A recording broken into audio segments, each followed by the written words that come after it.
Hello everybody, welcome to the live stream. That is Crazy by Patrick Particos. Hope you guys are doing well. David's making his lunchy lunch, his snacky snack mixy mix and all the good stuff. So hopefully you can hear me okay. So how are you guys doing? I hope you guys are doing well. Denise, can you let everyone in the group know that we're live? Thank you so much. Don't forget to like and subscribe. And like David said, don't forget to like and subscribe. Alright, so I'm so glad to be home. I'm just going to say that over and over and over again. So today I want to give a small business shout out to a friend of mine, Rosalene. And she has finally opened her Etsy shop. Now, Rosalene has made soap and sold it at farmers markets here in Washington for quite some time. The link to the place, hi Sam, the link to her store is in the description box down below. It's Axe and Broom, apothecary kind of thing. And right now she just has 2 of her best sellers on her Etsy store, and I'm taking my label off so you guys can see this. So here is the soap, Peppermint Mocha, handmade bar of soap, and look how thick this bar of soap is. You could literally cut this in half if you wanted to. Hi Stephanie! And it smells amazing. It absolutely smells amazing. So I apologize for the internet being out all day yesterday. All day. It literally did not come back. Guten Tag, Susan. It literally did not come back online until like 3 o'clock in the morning last night. So that was crazy. And needless to say, Dave and I were not happy about it. So let me make this. Let me do some adjusting here. Give me a second. We're going to move things around. Alright, that way you guys can see me, I can see you, and let me make this a little bit smaller, and here we go. Hi Igor! Hello puppy! Hello Anastasia, how you doing? Okay, so we are going to start live reacting to this video that Eric Worre has put out on his YouTube channel. Now, if you guys follow if you guys follow other content creators, you guys know the story about Jessie Lee Ward. Okay, she was the Eric Worre it girl. I truly feel, and this is my opinion, so I'm just going to preface that again. The disclaimers are up at the beginning of this video. I truly believe that Eric Worre capitalizes on people with health issues. And I believe he uses that for his benefit. Now, if you guys don't know, Carla Pierce is an elite with paparazzi. She is Miss Millionaires Club. Okay? So, you guys ready to get this party started? Leave a heart. Give me a heart emoji and let's go. I'm here. And of course, yes, I have ads because I don't have premium, you guys. I have medication to pay for instead. I wasn't a great student. I was decent. Okay, what was your thought process going through school? Oh, I can tell I started watching it. Okay, let's start. So, first off, make the excuses and you make all the reasons why. Let's look at what's going on behind her, okay? Let's first of all, Carla Pierce is wearing her Z Collection piece that was named after her. And what's behind her? No limits, 24/7, 365. Always be selling. Always be working, always be selling, always be working that business. You don't get a day off. Hello, Beck. You have to be working all the time. Coffee is for closers. Yeah, coffee is for closers. But yeah, the Excellence Project, no limits, 24/7, 365. This is what network marketing expects of you. The subliminal messaging that's going on behind her is mind-blowing. So let's see what she has to say. I'll do less pausing, and you guys can talk in the chat, okay? You're not doing something the reason why you should, because typically that's the case. All the reasons why you're not doing it are the exact reasons why you should do it. And you just gotta do it. Welcome to the Excellence Project. My name is Eric Worre, and I'm here today with Carla Pierce, network marketing leader, friend, champion, fighter, team builder. She's really an amazing soul. I think We're you're gonna love speeding the him up. conversation that I have with her. So with no further ado, let's jump into my conversation with Carla Pierce. Carla Pierce. Eric, Worre, Carla Pierce. Now, okay, I'm pausing again, and I said I wouldn't do this, but I lied. And I admit that I lied. I bet Taylor Kirby is seething right now that he wasn't called to be on this stupid show. So this is their conversation, 24/7, 365. Worre. How are you? I am amazing. The stage It's is good all to shit. see you. You were at your company convention here in Las Vegas. Found out you were here. Asked you to come over to our home studio to have this conversation. And I'm really excited to kind of have a deep dive conversation with you about your journey, your life, network marketing, lessons learned along the way. Journey. It's a journey. Okay, so his home base, his home office is in Las Vegas. That is so much.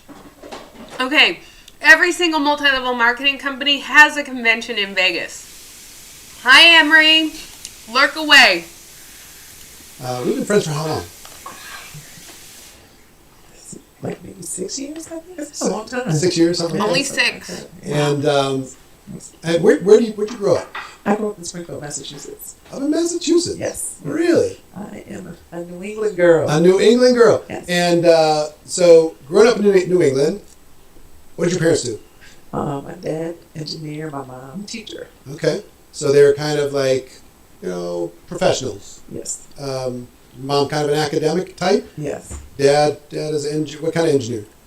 Do you know? What did he work on? Building stuff? Stuff. Fixing stuff? Yeah. You have brothers and sisters? One sister. One sister. Yes. Okay.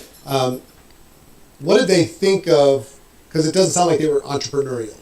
Well, they were. They were. Okay. Actually, that's how they put us through college. So they own property. They own a lot of different So property. they took their cash flow, they put it into real estate, and they started building some real estate. So they're Right. smart about. That's actually what you should do. I'm just going to put this out there. Former real estate agent talking here. You should put your cash flow into something that can give you true residual income. Ellie wants to go outside. That's what you should be doing. You should be putting your cash into something that can generate you income over time. I like how he calls them professionals too. It's like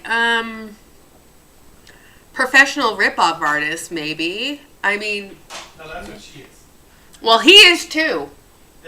Yeah, but her parents are just a teacher and Yeah, and that's the other thing. Her parents are just teachers and nurses or whatever, and engineers. Real average, hardworking Americans. And when she told him that, the flinch in his face, he was like, ugh. Like they were beneath him. Property. Right, and they didn't just they actually own the real estate. So they buy houses, pay the house off, rent the house out, and that was income. Yeah. And that was like really what they put us through. We used to put my sister and I through college. Nice. And are they still around? My dad died in 2012. My Oh. mother is still around and kicking. Oh, good. And I take her with me. Oh, good. She's my plus one most places. Oh, I love when I that. travel on trips. Now, like for a minute, she didn't want to travel. Mhm. And before COVID, she lived in Massachusetts. So we've been trying to get her to move to Georgia, where my sister and I live. She wanted to move. When COVID hit, we got her. Got her, finally. Hi, Kate. And then she didn't really like traveling so much because of COVID. Sure. And she got COVID, Wow. so she just was not interested. But now she's like, "Where are we going?" And I want to sit in first class. Like, why am I not sitting up here with you? Oh, so she's got a little taste of it, She huh? got a little taste of it. What? Okay, so she goes on these trips and she takes her mom with her. She sits in first class and leaves her mom back in coach? What? No thanks. Did she still have any of the real estate that they had back in the day? No, like the house that she lived in, my kind of sold. I mean, I don't know if I should be saying all this, but my nephew takes care of the house now. She sold it to my nephew. Okay. My sister and I didn't want to He didn't want So everybody sold all the real estate, Yeah. cashed all that out. In your growing up, Wow. what did you think you were going to do with your life?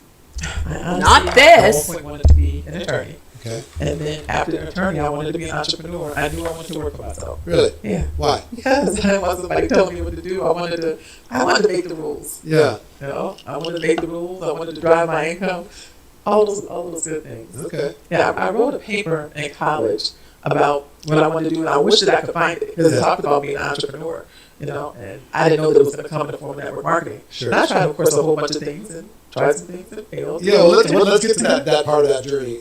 Your sister older? Older. Okay, so with the older sister, what was her kind of mindset? Did she want to be an entrepreneur? She academics. She went into academics. She worked in higher ed. Okay. And she retired from higher ed. I don't know. God, let me see. Probably 6 years ago. Okay. She worked in higher ed. She worked part time for the airline. She worked for the airline for the benefits. So she retired from both. Fly around or something. Right. She retired from both, so she still has her flight benefits. Mm-hmm. And she still, has Still her. hanging out? Yeah. Well, she's in network marketing now. Oh, with good, me. good, good. You know, she saw a couple of my Like, hey, wait a minute. Wait a minute. What's going on? My little sister's doing this. I can do this. Well, she actually was the third person to join my team. I needed a third person. She recruited. Okay. What is it? And I apologize, I'm still getting over COVID, you guys. What is it with people recruiting their family into their network marketing business? What is it about that? I don't get it. Right. For my first rank. So she's like, okay, I'll join. And we have this monthly subscription, Yeah. and she got on it, and she's like, I'll just, do that to support my sister. And then we were shopping one day, and she saw those. So she signed her sister up, and her sister got on Fashion Fix. I bet she's regretting that choice now. Ma'am, why? No. Buying, and she's like, wait, those are on sale, but they're not that cheap. How much money are you really making? I put up my commission and I showed her, and she's like, let me see it again next month. Yeah. Show me if it's for real. So she saw it again next month, and she was one that would never get on social media or anything. She got on Facebook. She got on Instagram. So it's like the whole thing, documentation beats conversation, right? Yeah, It's just like when I see that my sister sings for real. You ever seen The Wolf of Wall Street? No, movie? I have to check You're it right, out. One Cats. guy It is the walks warm up market. to Leonardo DiCaprio in a restaurant and says, I see you driving this fancy car, what do you do? I'm a stockbroker. Like, how much money you make? He said, well, really, how much money you make? He said, well, $70,000 last month. And he's like, get out of here. No way. You show me a check stub for $70,000. I quit my job today and I work for you. He said, oh, okay. He pulled out the check, showed it to him. The next scene is him on the phone. Hey, I quit. That's not a smart thing to do. I'll come work with you in the hopes of making $70,000 a month. Hey, I quit. Did you build your team? Did you get things ready before you quit? That is really terrible. I mean, Eric Worre is not my favorite person on this planet, okay? He likes to manipulate and give you just enough information, but it's askew, okay? And Cats, I love what you said about it's their warm market. Guys, it's crazy. And why is the chat being so slow? Let me see if I can. Let me see. I'm turning it off. I don't know how to fix this, you guys. I don't know why it's being so slow. Let me go up and see. So hold on. Technical difficulties. It's just fun. All right. So anyway, that just drives me nuts that he says this. Every red flags all over the place. Every time you guys hear a red flag, share it. I want to get a little bit to origin story. You growing up, okay? Were you a decent student? I was a decent student. I wasn't a great student. I was decent. Okay, what was your thought process going through school? Did you I can't wait to get out of here? Was it fun for the social aspect of things? Social. Were you involved in any activities, clubs, sports? High school. I was a cheerleader in high school. Okay. I ran track in high school. Yeah. I ran track also for conditioning. I threw the shot put. Wow. Yeah, the shot put or the javelin. Javelin alone. Yeah, the javelin. That's Okay. what it was. But I really did it for conditioning. I wasn't good. Yeah? Yeah. But anytime you're involved in something, like you said, for conditioning or whatever, you're doing your cheerleading stuff. You had a nice social group of friends, all that? I did. All right. I did. You a New England Patriots fan? Absolutely. Yeah? Is that All your day. thing? New England Patriots. The Boston Red Sox? Yeah. No Red Sox. I'm actually in the Yankees. I kind of cheated on the Red Sox. That's a little bit of a cheat. Yeah. Who cares? Why are we talking sports? This has nothing to do. I mean, it's like, this is the Excellence Project. Is there anything? Have we heard anything excellent yet? I don't think so. But Anastasia, what you just said is so true. It's like watching two cons compare notes, and For New England. It is. It is. Wow. That's the only thing I don't Cooking. support in New England is baseball. I don't know what happened. And it had to be my family. Like, I would sit around with my aunts and uncles, Yeah. and they, like, half were Red Sox.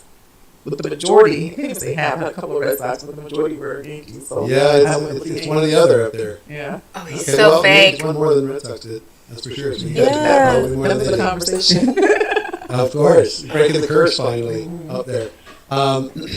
So I'm guessing that your parents were very interested in you being educated. They did. And my mother, being an educator, Yeah. just made sure that we had exposure to just different things. Did you go to college? I did. Where'd you go? I went to Morgan State University. Okay.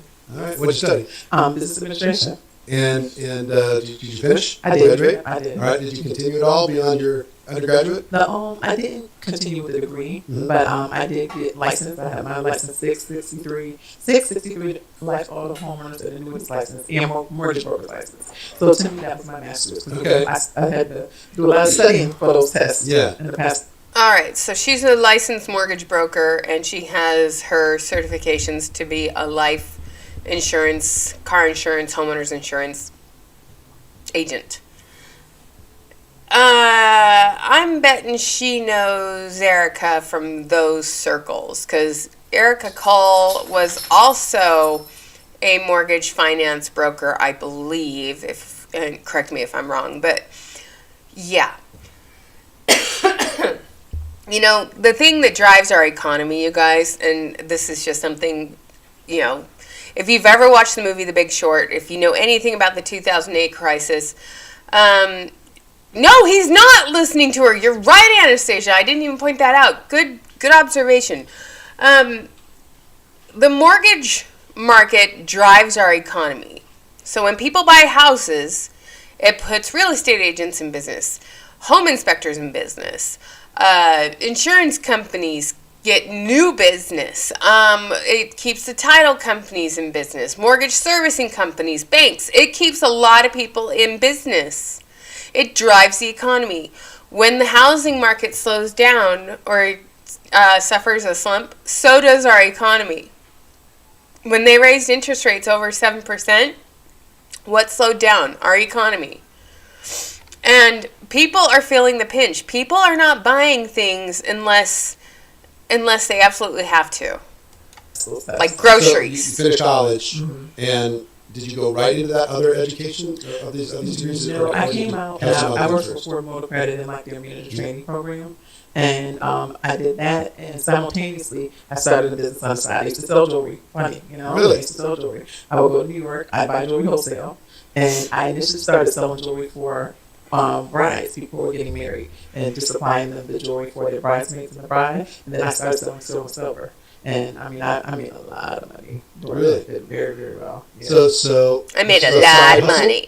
It was a side hustle, and eventually became what I did full time, because I was putting together financial portfolios. I was a consultant for, can I say the company? Because I'm not Sure. okay. I used to be with Primerica. So that's kind of how I got my licenses. So I was doing both, and that's.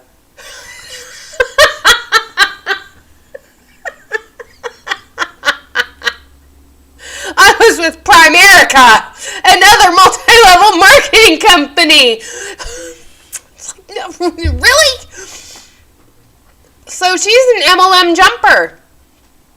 I did not know that about her, so I just learned something new. She was with Primerica.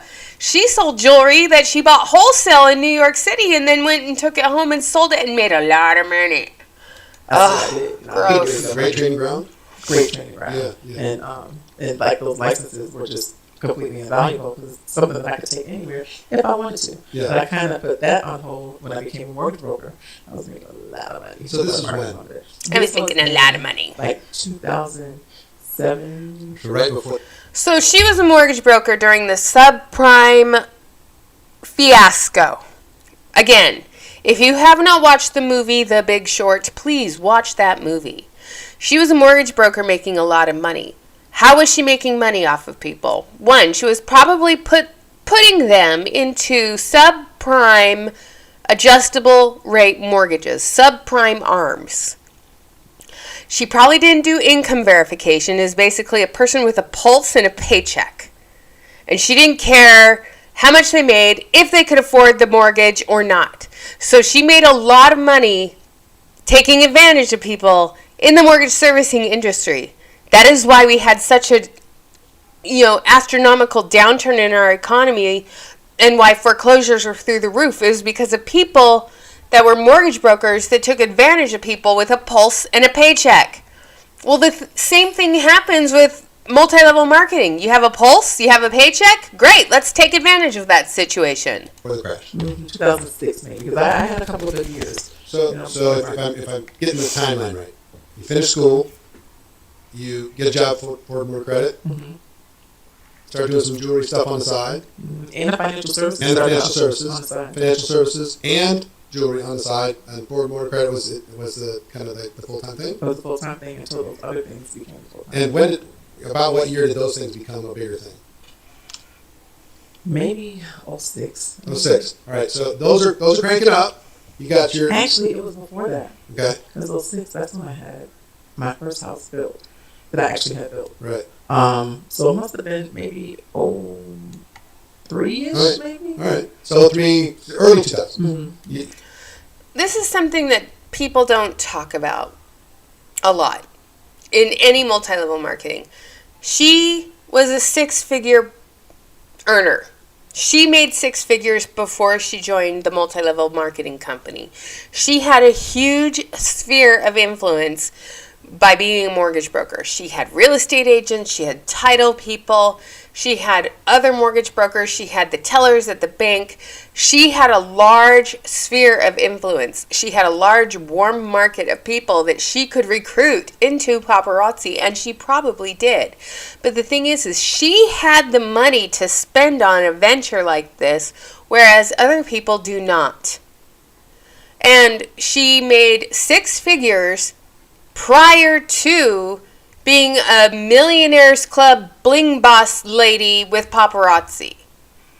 And nobody's going to talk about that, but I will. You have these kind of side hustles that turn into full time. Where are we putting more energy into the Primerica or into the jewelry? Or what was making you more money? They were probably kind of the same. I made more money with jewelry. Really, I made more money with jewelry. And about how much each back then? Can you guess? Like with my jewelry, I was making probably about maybe about $8,000 a month. I made a good 6 figures. So where did this idea come from? That you're going to go to New York, you're going to go find your jewelry, you're going to bring it back, and then you're going to figure out a way to sell it. Where did the idea come from? Well, when I was looking for jewelry for I got married in 1995, and I was looking for jewelry for my wedding, and I couldn't find anything that I really liked. So I went to New York, and I found the jewelry for me. Well, that same year and the next year, I had several friends that got married. So I ended up getting their jewelry. And then I ended up getting, so that's it was really, your focus was around, you saw a need of finding fun, reasonably priced jewelry for people getting married. Yes. And it started with you. It started with me. And you went, if somebody else has this problem, I know where to go get it. I'll go get it, I'll bring it back, I'll sell it to them. Exactly. Fulfilling a need. Okay. I don't know if Deb is here. Deb, if you're still here. Deb and I were talking, and she is going to put her boutique business on the back burner for a little bit and focus on something else. And this is something that I want to tell all of you. If you have a way to fulfill a need for somebody, and you can make money off of fulfilling that need, that is great. if your passion is something that fills a need and you can make money fulfilling that need. Hi, Pop-Up Crafts. Evelyn, how you doing? But it's like, okay, if you can fill a need and make money while doing, great. But you're being able to make money fulfilling a need cannot be done on the backs of other people's hard work. Just shouldn't. Your hard work should be where your paycheck comes from, not from other people's hard work. So, she is making money off of others' hard work. We call it commissions, but we know it's not that. Okay. Okay. So was your whole marketing plan weddings? It started out weddings, and then I was like, Like there were certain like hair salons that would have jewelry displays set up in the hair salons. So I started setting up jewelry in the hair salons, and I started selling. You give them a little percentage or something? Gave them a percentage. Yeah. All right. So here's what entrepreneurs do. It's interesting. You know, entrepreneurs see a need.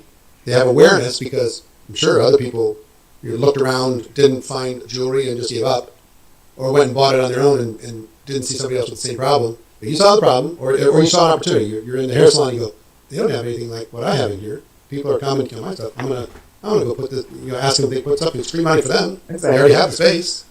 So and they had a receptionist that could. And the receptionist could manage it. So, how many salons did you end up in? I didn't have a bunch of salons. Just Maybe about 5. Good handful. How to take advantage of your hair salon 101.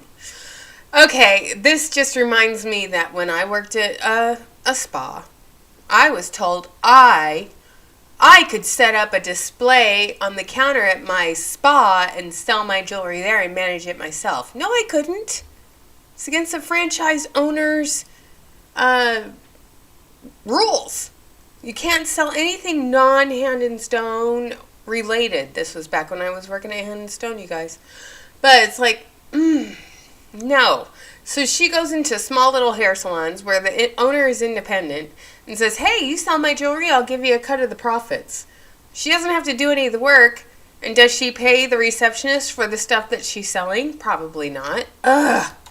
Yeah. So how much was direct sales, you doing it, and how much was through connecting with other people? More me doing it, because then the other thing that I did, again, finding that need and filling it, I would go into companies and I would set up and sell to the employees. Like in the break room or something? Break room. Sometimes it was right out front. Like with, there were certain companies like MBNA. I'd go to the phone company. Like, good companies. Who'd you talk to figure that, to get access? Somebody probably, I believe that someone recommended me to come to like maybe Social Security Administration, because they have vendors that were coming in all the time. Mm-hmm. And I got in there, and then someone else was like, hey, well, we have set up to the phone company. And I'm like, well, who do I need to talk to? So I'm finding out who networking your way through town. Networking my way through town. You have to pay a little bit to somebody at the different places where you're setting up? What I had to pay was so minimal compared to or give what them I a little free made. jewelry or something? Yeah. Like some of them, they just provided that service to their employees. When I would go to MBNA, I did my best there when I would link up with the department that was doing a fundraiser. So I would donate a portion of the proceeds to the fundraiser. Yeah. Well, I come in, and like I said, I'm killing it. Like I'm there one day, they make great money. They're coming to see what does she have. Let me get it first. And when I was selling to myself, I sold these little I can't even think what you call it. It's like a choker, but it's hard, and they would change the different pendants on it. And, because the changing the pendants kept me being able to sell them different things, because I'd always come back with different pendants that they could put on here. Mm-hmm. And, I mean, also stuff. The stones were real. Yep. Quality stuff. Like, people, I ran into somebody recently, and they're like, I still have some of my jewelry I bought from you back in the day. I'm like, wow, Really? You can't say that about paparazzi. But she's selling at MBNA, which is a mortgage servicing company. She's selling at the Social Security Administration office building. She went and set up shop in all these businesses. This is not average. This is not something your average paparazzi consultant can do. This is not something a normal person can do. Again, it's not what you know, it's who you know. And like I said, she has a massive following. She has a huge sphere of influence. And she was established Long before she joined Primerica and then Paparazzi. What is it with the PMLMs, lady? Right, so like it was pretty cool, and I had a great markup on the jewelry. Yeah, I bet. What kind of margin do you have on it? Probably about 400%. Really? Like, So you buy something for $25, sell it for, or $20, sell it for $100, something like that. Nice. or 80, 80. you know, Yeah. 60 at least. Yeah. You know, it was at least 3 times. Right. And your Because suppliers in New York have to be happy. because I had to buy some more. You know, that's how I looked at it. Like one percentage would go All right. back into me replenishing, Mhm. and then I had to cover my expenses, and then I had to pay myself. Right. So So then you had your profits on the other side. yeah. So you found a need. You had the awareness. You're networking right through. Okay, so she's basically that's saying normal. that she did huge markup. Well, that's not Because everybody's making money. normal again. No, no credit. We won't look at anything. You can claim to make whatever you want to make, and we'll the free money mortgage bubble. All those things. Yeah. So did you was there too much money in that to even focus on jewelry anymore? Did it distract you from your jewelry business? When I started doing mortgages, I was doing mortgages only. I really put everything down. You just stopped everything. stopped everything. You else. stopped the insurance biz, and you stopped the jewelry biz. You could always pick it back up if you wanted to. You went hard on mortgage. I went hard on mortgages because what I did was I found some people who wanted to make money. Mhm. You know, that is a duplication. You know, and I'm not even thinking about that until talking to you now. Mhm. And I had like 7 loan officers that worked for me. Mhm. So they were sealing deals. You know, they were, they got leads, but they had to close the lead. They closed the lead. They get a percentage. I get a percentage. Like I've said, you guys, and I've said this on DC's lives, and I've said it on other people's lives, the real estate genre is very much structured like multi-level marketing. If you're a real estate broker or a mortgage broker, you get a percentage of the people beneath you and their hard work. It's structured the same way. The same way. And the way for someone to make more money in real estate is, 1, get your broker's license. 2, if you're just a lowly, piddly little agent, you have to bring more agents into the agency you work at. And the more agents you bring in with you, you get a commission split reduction. Meaning that if you bring more people in to make the brokerage more money, your commission splits go up. So most real estate agents have to split their commission with their broker. Some commission splits are 65-35, some are 80-20, some are 70-30. But the more people you bring into your real estate company and they work and close deals, your commission splits go up. I was really good, and I hate saying this, but I was really good at recruiting people to join the brokerage that I worked at.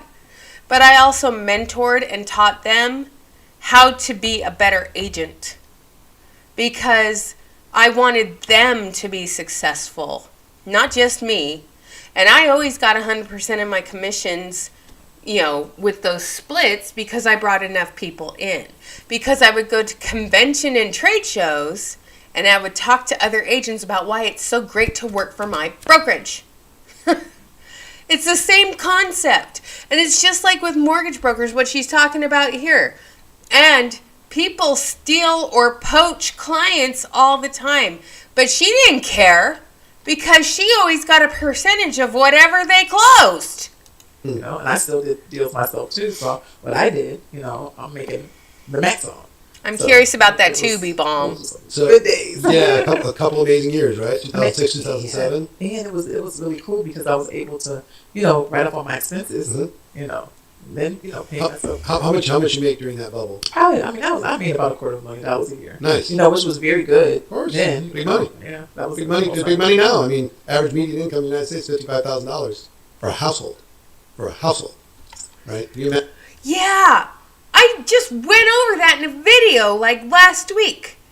So yeah, he's right there. And she was making $250,000 a year being a mortgage broker. And then the economy went, and nobody was getting mortgages anymore because everyone was being foreclosed on. She, I'm sorry to say, was probably part of that problem. Imagine I don't know how it's even possible. I don't either. How do you live up to that? I don't even know, but I mean, Did you know that it's possible if you don't buy Chanel and Gucci and Prada and Burberry and Bentleys and big houses with huge mortgages and extensive HOA dues? Did you know it's possible to live off of $55,000? People do it every day. Did you know that it's possible? You two completely lacking self-awareness, out of touch assholes on my screen right now. It is possible. People do it every fucking day. Pardon my language. I guess people, you find a way, I guess. But it's hard to imagine.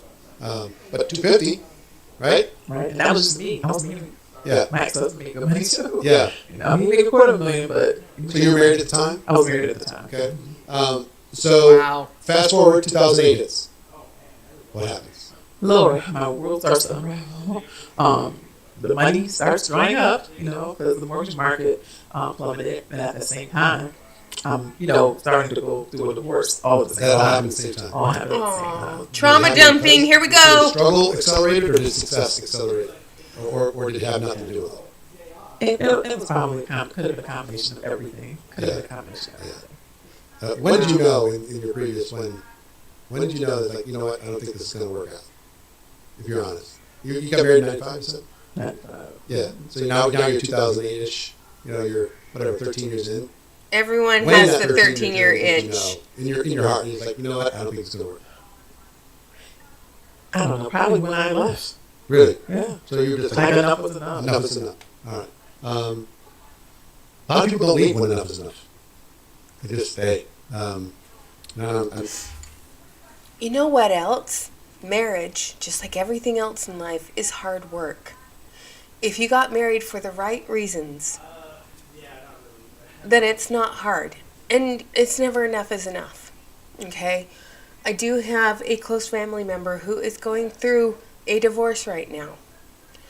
And it breaks my heart to see people just give up on somebody they promised to love. And I always say this, forever is for as long as it lasts. It is. But, you know, when David and I met, and we became friends first, and he is my best friend. We became friends, and then we became something more.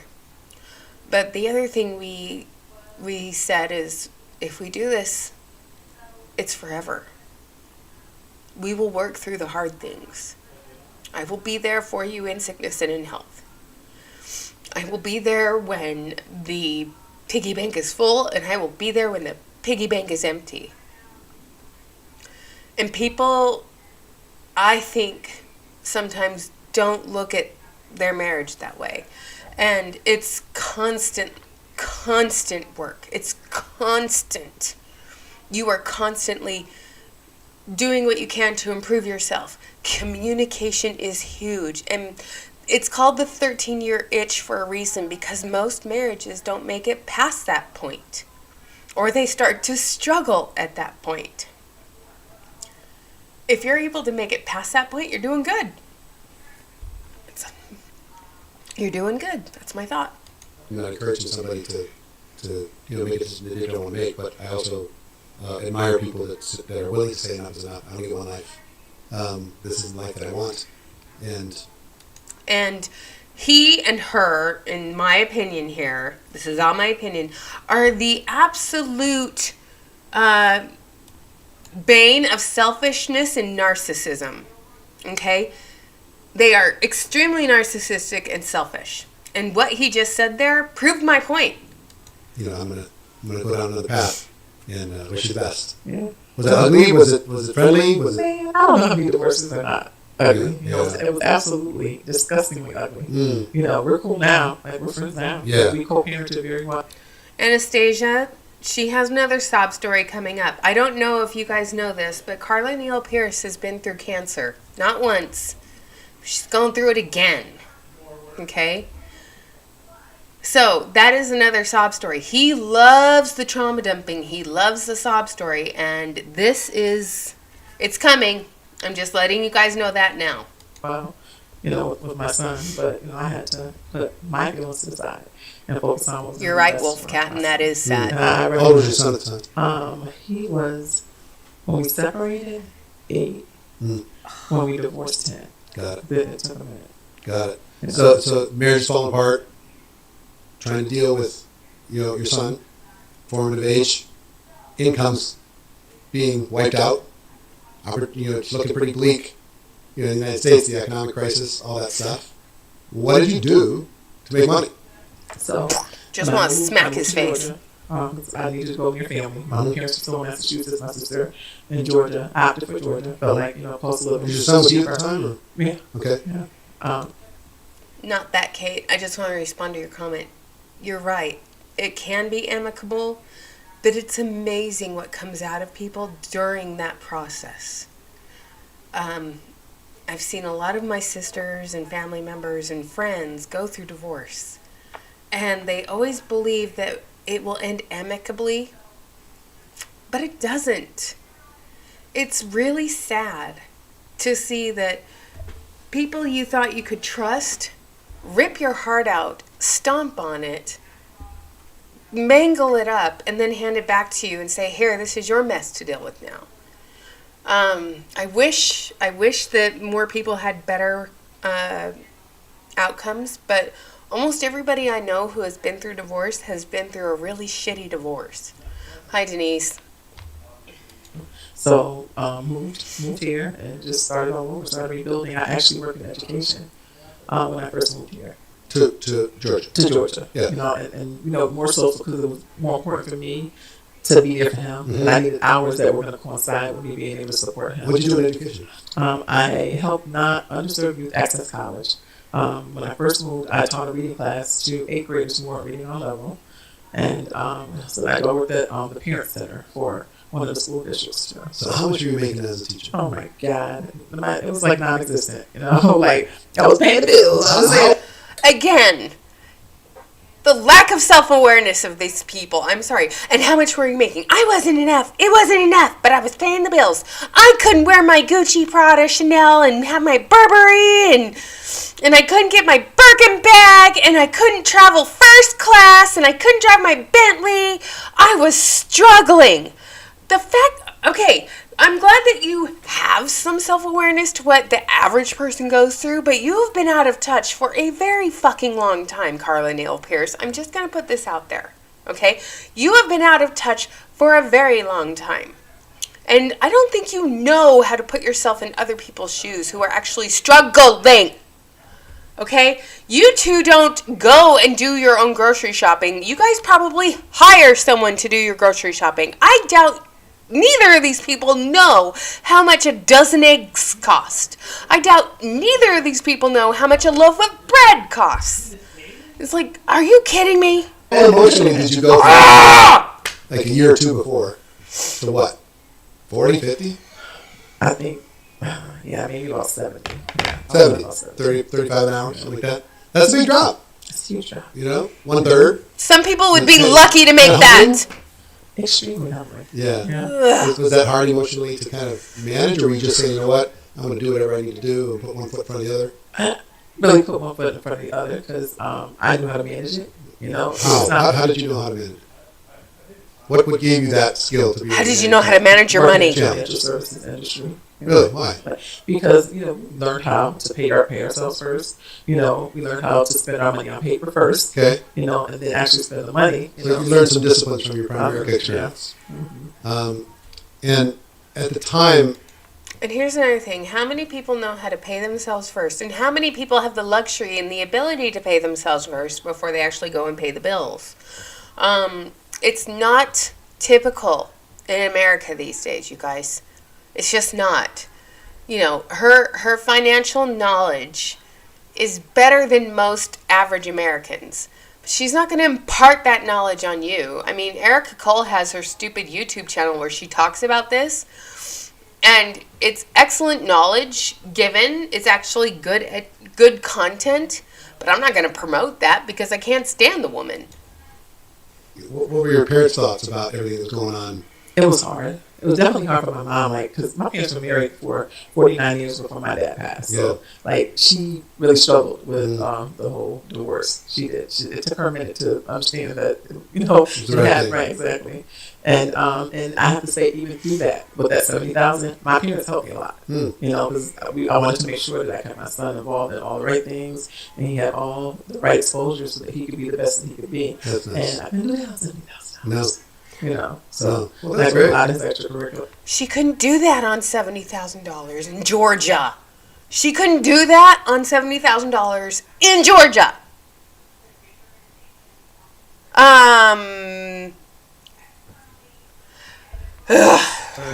Stuff they definitely. Sorry, I'm gonna go off in a second. I gotta calm down. Education from 2009 until 2015.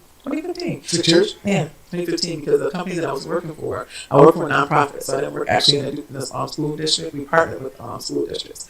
They closed their doors in June of 2015. Okay. I was introduced to my current network marketing company in August. So basically, you one door closed, another door open. Mm-hmm. Let me ask you a question. So they closed their doors. Was that a hard day for you when that ended? It was extremely hard. Because here's my question. Were you still making about 70 at the time, or 70-ish? Mm-hmm. Okay. If they doubled your income instead of closing their doors, would you be where you are today? Or would you still be there?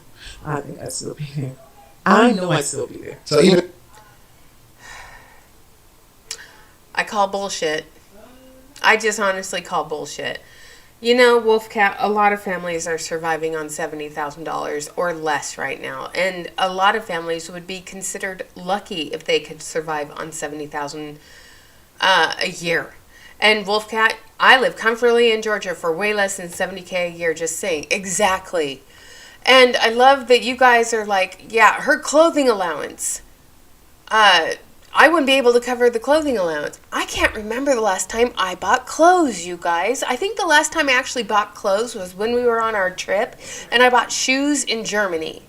But the shoes last for years. I have a pair of those shoes that I bought 8 years ago, and I still wear them because they're washable, and they're durable, and they're good quality stuff. But outside of that, the last time I bought clothes was on Temu. And I spent $4 on this shirt that I'm wearing right now. But it's like, come on. If it was a difficult situation, it's like God was looking out for you, needed to get you out of that situation. Oh, religious manipulation. So it's happening for you. If at the time it doesn't feel like it. It didn't feel like it. No, it's like, the whole world's falling in. And like, I love what I was doing. Yeah, your people and helping students and your coworkers, you're in a groove. You've been doing it for 6 years now. You feel like, okay, I'm on a path. I got my benefits. I've got my journey. Benefits is what was keeping me working, like really, because in my mind, I just couldn't wrap my head around the fact that you can pay for your own benefits. Yeah. You don't need a company to pay for your benefits. Or you actually went back to work after doing my network marketing company for benefits. Like my salary was in the toilet. Yeah. Working in higher ed. People think make a whole bunch of money in higher ed. Right. Not always. No. There might be some people that do, but I. Okay, so yeah, let's talk about that. Yeah. You can pay for your own benefits. We have this wonderful law that a certain political party keeps trying to demolish. It's called the Affordable Care Act.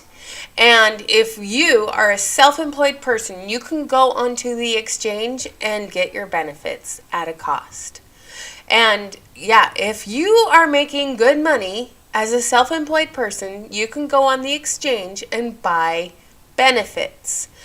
But a good portion of us can't afford to pay for the insurance through the exchange because it's not cost effective.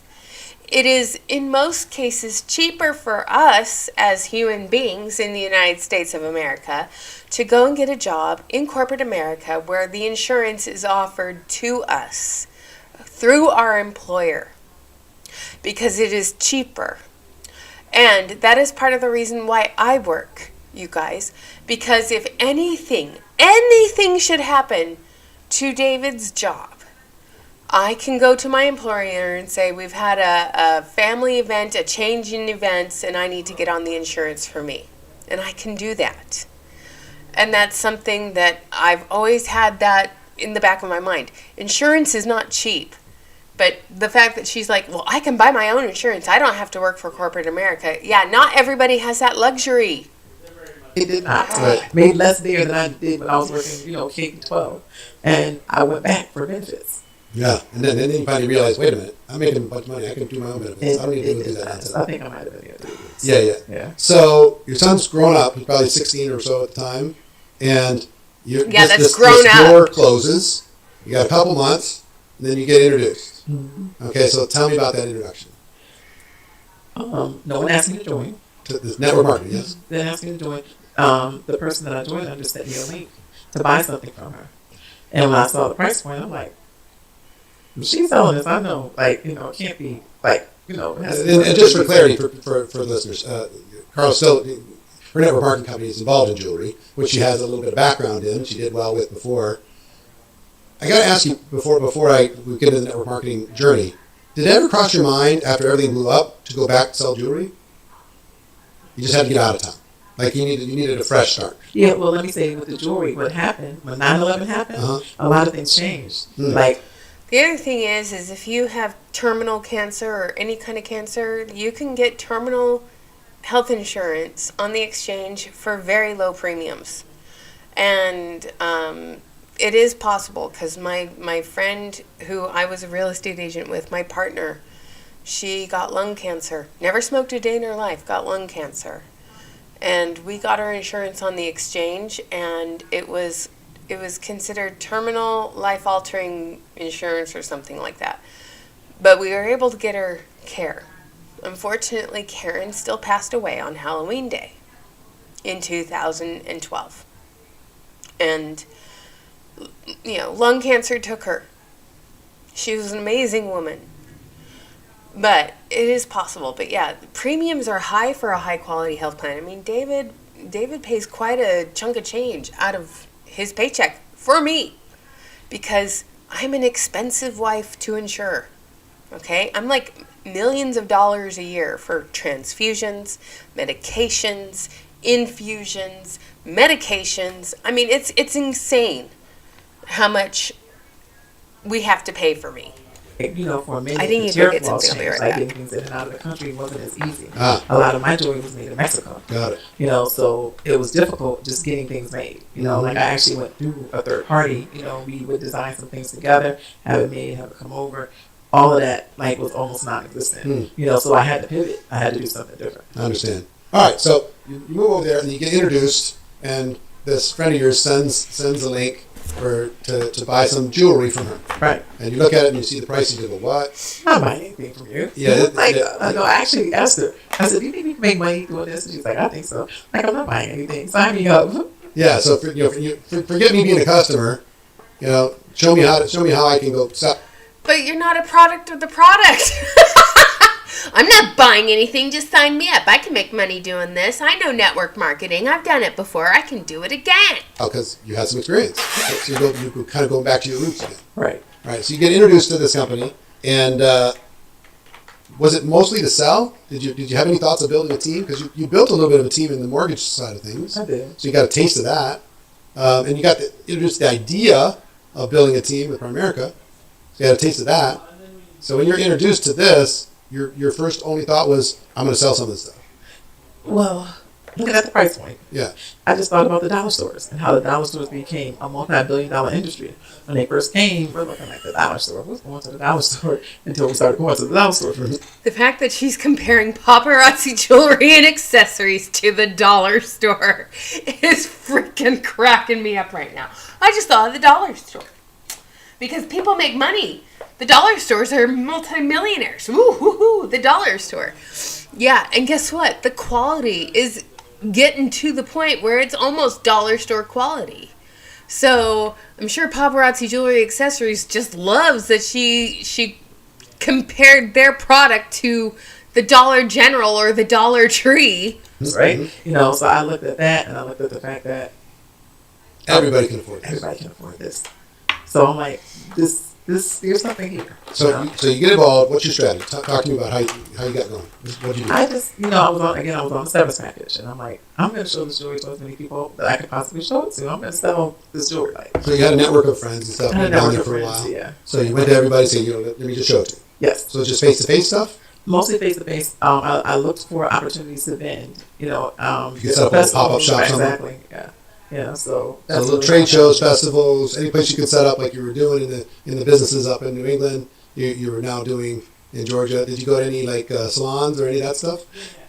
Other than the salons that I would go to myself, not really. Okay, No. but it's more person to person and pop up here and there. Right. So tell I me, know a lot of people in education, right? Yeah. So I will go to their schools. Hey, what do you guys have? Are you having anything? So Valentine's Oh Day, yeah, I prey go on the shop. teachers. There you Holiday go. stuff, setting up. You know, and I'm giving them an opportunity to have your students purchase or parents if they want to. Our price point is $5. yeah, You know, so I would do that. Teachers buying goods for teachers. So I utilize my network. You know, to get it. to get things moving. Would you like to dominate? Again, okay. She's utilizing her network, and I'm sorry, I'm getting ready because I have a thing to do after this. All right, so she's utilizing her network and selling to teachers, friends, mortgage people. It's like, yeah, it's not about what you know. You have to have a following. You have to have a large sphere of influence. You need to know a lot of people, okay? And that's the truth. You need to know a lot of people so you can build a team. I mean, that's just the way it is. I mean, tell me I'm wrong, you guys. Just tell me I'm wrong. Because you've got to know a lot of people so you can sell to a lot of people. And if you don't know a lot of people, you can't sell to a lot of people because you don't have enough people to sell to. So, we're going to let this keep playing. I'm going to turn the volume down. So, I don't want to, we'll just let him talk for a second. But it's like, are you serious right now? Thank you, Evelyn. I appreciate that I'm entertaining. But yeah, it's like, she just, the dollar store comment just blows my mind. Well, I thought, okay, I can be like the Dollar Tree and the Dollar General. They're multi-million-dollar companies. And I don't know if you guys ever watched John Oliver on Last Week Tonight. But on Last Week Tonight, earlier last month, he talked about the Dollar General, the Dollar Tree, and how there are more companies, more Dollar Tree, Dollar General, Family Dollar. There are more dollar stores in the United States per capita than Starbucks, which blows my mind because there are a shit ton of Starbucks out there, you guys. There's a Starbucks and there's 7 within a mile radius of my house. 7. Yeah, Dollarama. They're everywhere. So, give me a sec. I gotta put some lipstick on. Okay, so let's go back to this. Now that we're back. Selling? I don't remember. Any idea? Gotta have it. I don't know. Maybe $1,000 or something like that. So fast forward now, 3, 4, 5, 6 months in. When did you flip the switch and say, you know what, I can build a team of people doing this? Right away. My first month that I joined, I didn't make a whole lot selling my first month. I didn't really start selling until my second month of business. My first month I ranked up to director. I only had to get 3 people, so I ranked up my first month. And in commission, I made $125. And then the next month, I added more people. My commission was $250. The next month, I added. And then commission is on top of your personal sales? Right. The commission is just based on personal sales is separate. Personal sales. Got it. The commissions are based off of what your recruits purchase in the back office. Did you say that, Carla Neal Pierce? No, I don't think so. Why did you leave that part out? Because we don't want the truth out there. I built a team and I got commissions off of what they purchased. Didn't matter if they sold it or not. I made money off of them.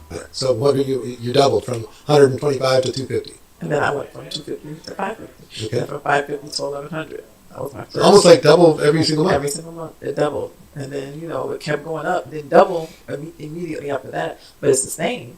And, there was a lot that I could do with that extra $1,600, $1,700, $1,800 a month. Mm-hmm. Oh, I'm And sure. I just kept going. And by the end. So is this full? Your severance package lasted for how long?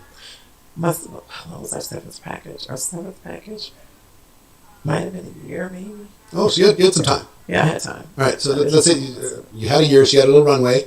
You're cranking it out. What's your son thinking through all this? Mom is They up doing the thought hustle. I was wasted. How many of us have been lucky enough to get a severance package? Just putting that out there as well. How many of us have been lucky enough to get a severance package when they were laid off or their job was eliminated and the economy downturned? A lot of us were lucky if we got unemployment. She got a year severance package. A year. And I don't know if it was based on her $250,000 salary or not, but that's a shit ton of money, you guys. I'll just say, Who's they? Joey raised it. My friends, my child, because everything was my business. Joey That's judging you a little bit. Right. Like, Mama's lost her mind. Wrong, right? Okay. You know, but like he I think he kind of understood my hustle too. Yeah. But yeah, everything was about like my business. Did you ever, because of their doubt, did you ever doubt yourself? Never. Never. You're like, nah, I see it, you guys don't. Right. I'm gonna build this thing. I'm gonna build this thing. So by the time your severance runs out after a year, what did you have your income up to about? After my first year, I was at about $6,200 A month. So you now replace your income. Took a year to replace your income that you were making before. Yeah, more than that. Well, that's just the commission side. Your personal sales would be a little bit more. Right? Yeah, I wasn't making $6,200 a month. Well, 60. $6,200 a month or a year? I need to go back and hear that again. So let's go back about 30 seconds. I want to hear that again. Because of their doubt, did you ever doubt yourself? Never. Never. You're like, nah, I see it, you guys don't. Right. I'm gonna build this thing. I'm gonna build this thing. So by the time your severance runs out after a year, what did you have your income up to about? After my first year, I was at about $6,200 A month. a month. So you now replace your income. Took a year to replace your income. $6,200 a month. A month. Okay. $6,200 a month. All right. 6,200 times 12. Is that the math? Am I right there? Was it 6,200 or 62? It was 6,200. Okay, I thought it was 62,000. All right, Emily is not braining. Let's keep going. How much you were making before? Yeah, more than that. Well, that's just the commission side. Your personal sales would be a little bit more. Right? I wasn't making $6,200 a month. Well, 6,200 times 12 is 72-ish, 73-ish. Right. But it's 72, 73-ish. I'm not bringing home 72, 73-ish. Yeah, so you're saying as an independent business owner, the expenses you were able to write off against this, with the U.S. tax law was more substantial than being a W-2 employee. Right. But even with the W-2 employee, you have FICA, you got, all the taxes, that are coming out, so yeah, because, like you're saying, like, I get to write off my expenses and I pay my taxes on it. Right. Most people don't really pay attention. You know what's crazy? If a person just joins a network marketing company for whatever the price is to join, it's a small price, and they give an effort to try and build it, regardless of their results, the benefits in tax savings from being a small business owner is so enormous that it outweighs. I'm not a tax advisor. Don't listen to me. Talk to a professional. I'm glad he put that disclaimer in there because guess what? From what I've had discussions with a tax advisor or a tax professional who is very well versed in international and tax law. Who's that person? Who's that professional? My dad. Okay? My dad, who wrote TurboTax and then sold it and got screwed over. But, my dad is very well versed in tax law. And multi-level marketing companies love to tell you that you can write off all your business expenses. That you can write off and recoup some of your money. This is a misnomer that they tell everyone. Well, that's a business expense. You can write it off. There's only so many write-offs you can do before the IRS kind of opens up and takes notice. And here's the other thing, you guys. The more money you make, the less likely you are to be audited because the IRS is so terribly underfunded that they go after the little people. The people that make $55,000 a year or less. The people who are trying to make a go at it, who don't have the sphere of influence that these two have, to build a team, and they are desperately trying to build a business, not knowing that it's based on recruits and taking advantage of people. They're the ones being taken advantage of. Okay, so that's, he's not a tax professional, but yet he's saying it's more beneficial to be in a multi-level marketing company. No, sir. No, it ain't. But yeah, keep talking out your ass. That's good for you. But in my opinion, it outweighs any of the costs to get involved because it's so substantial of what is an actual legitimate business expense when you are a business owner versus a W-2 employee. The W-2... And again, if you, sir, reality calling here for a second, when you join a multi-level marketing company, you don't own a business. Ding, ding, ding, ding, ding. Everyone who is paying attention to this live right now, everyone, I want red flags all over the chat right now. Ding, ding, ding, ding, ding. Okay, when you are in a multi-level marketing company, you are a 1099 employee of that company. You are not an independent business owner. None of y'all are. You are 1099 contracted employees. Some of you make money, some of you don't. But the fact that he just said that pisses me the F off. Okay? Employee here in the United States pays the David's highest like, I couldn't percentage tell. of anyone. Anyone in the world. It's the highest by far. So, all right. So after a year, you're a little bit better off than you were. Feeling good? Man, so 62, right? And I went from 62 to 2 months later. I was at 16. So 62 to 16, it took off. You find a Took hockey off. stick. So, because, in my experience, most people's Decembers are bananas. Yeah. My Decembers kind of tanked. Really? Why? And then I have to build back up. Because December tanked. Gee, December tanked. Why does December tank? Because everyone's putting their focus on saving money for the passport vacation. Hi. Hi. How's it going? Dave. Hi, everyone. How's it going? You know what I really hate about these types? What? They're literally picking your pocket, but they think that they're doing you a favor. Well, yeah. Oh, It's gross. it's the worst type of con man, right? Like, at least when a normal con man is ripping me off, like, he knows he's ripping me off, and he's not pretending like he's doing me a favor. Come here, Floofy Floof. Come here, Floofy Floof. You want the puppy? Yes, Ellie lost weight while we were on vacation, you guys. But yes. Oh, come here, baby girl. I think she misses the walks on the beach. But yeah, I agree with my husband. They act like they're doing you a favor, but they're really just taking advantage And some of you. of them actually think that they're doing you a favor. Because, I mean, they're con artists and also victims, and they totally drink the Kool-Aid, and ugh. Hi. You sitting on mommy's lap? But they're like, oh, I'm helping you learn how to market yourself, and I'm helping you do this and that. Like, yeah, you're ripping me off and picking my pocket. Yep. But, we're all doing... You should see the thing. We love you, Dave! So. Alright. We all missed the floof, though. We missed our floof. Floof. We missed the floof so much. people spend all their money. Like, they spend all their money on Christmas and not spend it. But they wouldn't buy your products for Christmas? So, the sales side of it, Sales side went up, but the team activity went down. right? So the commission, Got it. went down. Okay. So December went down. January, You're recovering. Right, we're recovering. Then February, bam, back and almost to the next level. So what happens in February? Empower Me Pink. Passport vacation's over. The holidays are over. We're launching all the Valentine's jewelry in the month of February. So sales go up because everyone wants to get those stupid heart things. So, Well, and then after Christmas, everyone's trying to look for a side hustle. yep, to pay their bills. Yeah. So everyone's looking for a side hustle to pay the bills.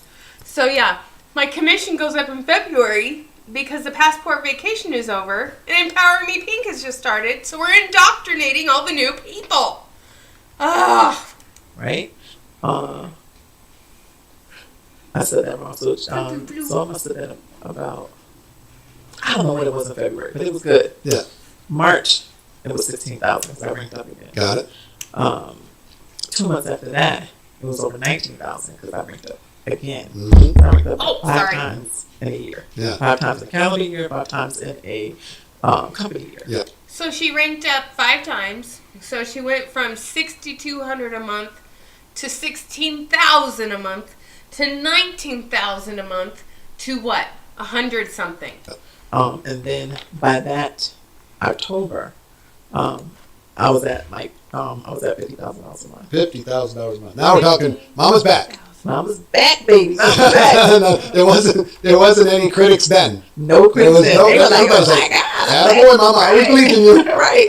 Right. So things are going great Wow. with the company. Build a big team. Those people are happy. People are out there making sales, growing the team. And from the discipline, I built my inventory, right? Mm-hmm. Then that next year, I paid off all my debt, and I made sure my credit score went up. So she paid off all her debt. She built her inventory because, you know, you got to put that little thing in there. Oh, I built my inventory up. I paid off all my debt. I built my inventory up and I paid off all my debt. So why did she have to build up her inventory? One, because according to the paparazzi compensation plan, she has to buy a certain amount of inventory to earn those commission checks. So in order to keep those commission checks rolling in, she had to buy inventory. So let's just put the income disclosure statement up here for a second.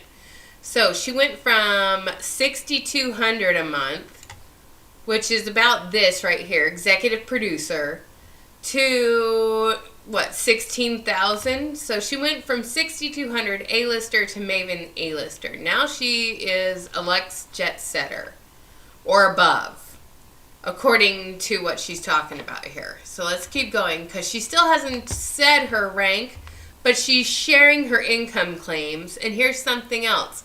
There's no income disclosure posted to this video. Yes. You know, because that was important. Too. Yeah. So you were back to your jewelry days of discipline before. Take a piece of it. Make sure you got your inventory. Take a piece of it. Make sure you're covering your expenses, paying debts. Take a piece of it. Pay yourself. Right. Correct. You went through that whole process. Correct. So you Oh, so I'm taking a quarter here to pay myself, a quarter here to pay my debts, and a quarter here to rebuild my inventory. Lies, lies, lies, yeah. I'm sorry, no. And why are you hiding under my arm? That doesn't help me, Ellie. Okay, can you stop doing... Oh, I love you too. All right, so yeah, she's lying about that. Because she's making sales. Her sales are not paying the bills. They just aren't. Because life of the party ranks. Everybody who claims that their sales pay the bills and make them 6-figure earners, no, it doesn't. The math does not math. Okay? They make a bulk of their paychecks off of the commissions of their downlines. you start growing your credit. So you're on the rebuild, and people don't understand. I mean, did you go into this having significant debt, or how much debt did you have? I didn't have a whole lot of debt, but I definitely had debt. Yeah, it's the credit cards and stuff. Credit cards, car. Yeah, student loans, they got. No student loan. Okay. So my student loan, like I know I'm pretty rare. Like I didn't have a whole lot of student loan debt as my parents paid for Nice, everything. nice. I got student. Yeah. I didn't have student loan debt because my parents paid for my college education because they were smart with their money and they bought real estate and earned residual income off of the rental of those properties because they bought them, paid them off, rented them out, collected the money, paid the taxes, and paid for residuals like my education. Loan debt because I saw everybody else getting student loans and getting these Free money. funds, right? And I'm like, hey, I want some too. Yeah. So I didn't, just didn't qualify. Hi, And Airedale. I hated it, but it ended up helping me, in the long run. So you end up cleaning, paying off debt, cleaning up your credit. A lot of times divorce can really mess up a credit report, right? Cleaning up your credit and grow. Peanut, I used to make those all the time when I was a kid. Sorry, I don't know if you guys saw Peanut's comment. She was like, "Oh, yeah, hey, you're on." I was bored. I was watching how to make ornaments out of salt dough. I did that all the time when I was a kid, Peanut, so that's funny. And yes, everyone, if you haven't left a like on the stream, please leave a like on the stream. It helps the algorithm. It helps me so much, so please do that. She's not selling. It's about her commission from her downline. Exactly, I just said that. She has a massive downline, Sam. A massive downline. She is, she's definitely in the elite. She's in the top 0.01% of the company. Every year at convention, she has something called the Millionaires Club. And that's where she throws a party for her downline. She rents out like a ballroom and serves them a buffet style meal where they all do this crazy little like line dance thing. And yeah, she's had a downline of over 90,000 people. How many of those are still active? Probably 1/16 of a percentage. If you know, maybe a fourth, a quarter, maybe an eighth, who knows? But yeah, she's had quite an extensive downline. They're not all active anymore. She's not making money off of them anymore. In fact, a lot of good paparazzi consultants are pointing out that the elites are starting to start other ventures. Yeah, the writing is on the wall. Following your team. Yes. And things continue to progress. You know, give me a few things that you think were the reasons for your success in growing an organization. Let me qualify it for a second. Usually, and I want you to be honest with me, as honest as you can be, because usually when I ask leaders this question, she's an impressionista, if that helps any of you guys who are former paparazzi consultants. So she is an impressionista. That's above Lux Jet Setter. So it's the next tier above. That's her lifetime rank is impressionista. Okay, there's Jet Setter, Lux Jet Setter, director, producer. In 2020, the 7-figure earner was Mandy Hinch in R&B Jewelry. 6-figure bling bosses. I don't see Carla Neal Pierce on here, but I'm still looking. A finishing touch. She was a 6-figure earner, so she wasn't completely a 7-figure earner. She was a 6-figure earner. they're like, oh, you know, it's just all about this, it's all about that, and which is all team, it's all this, it's all that. But they really know they have a superpower, or 2 or 3 superpowers that separate them from somebody else who had the same opportunity, the same team, same system, same support, same product, whatever. But they're a particular badass in one way or another. What was your superpower that took you from 0 to $50,000 a month in a reasonably short period of time dealing with $5 products? Recruitment! I have an amazing work ethic. No. And I think that was it. I don't think it's an amazing work ethic, and I think this is a bunch of bullshittery, and everyone, let's put some more red flags in the chat. I have an amazing work ethic. No. You have a large following, sphere of influence. You have a lot of people who know you. You have a lot of people who trust you. You have been able to take advantage of a large portion of people.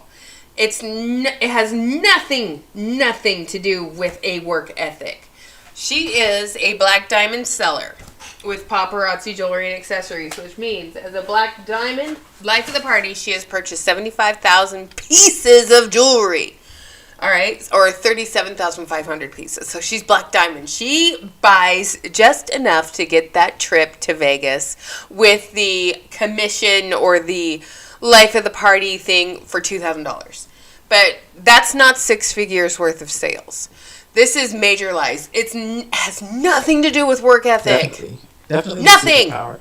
And I think I have a great ability to help others recognize their gifts and begin to start believing in themselves. Mm-hmm. I'm really, really big on affirmations. I'm big on, what you say when you're talking to yourself. Yeah. That is a book, but, she's big. Right. So, Is that Chad Helmstead. Yeah. What to say when you talk to yourself? We'll put that link in the comments. It's a very, very good book, an important book. It's an important book because, just in life period, right? We're not perfect. We're going to make mistakes. We're not going to get it right. But we have a tendency to give grace to other people. I'm so grossed out by this. What's your superpower? Tell us about your journey. Affirmations. Okay, yeah, you should affirm your beliefs. That's why people get up and pray in the morning and read their scriptures and do good deeds and say, like Stuart Smalley, I'm good enough, I'm smart enough, and gosh darn it, people like me. Okay, but that doesn't make you money. It is mindset, yes. But it doesn't make you money. More so than we give grace to ourselves. 100%. You know, and I hear people, even this weekend, and I'm like, they lean in with everything they're not doing. I'm like, nobody cares what you didn't do. Focus on what you're doing now and where you're going. Period. Yeah. You know, you keep yourself in a certain place when you do that.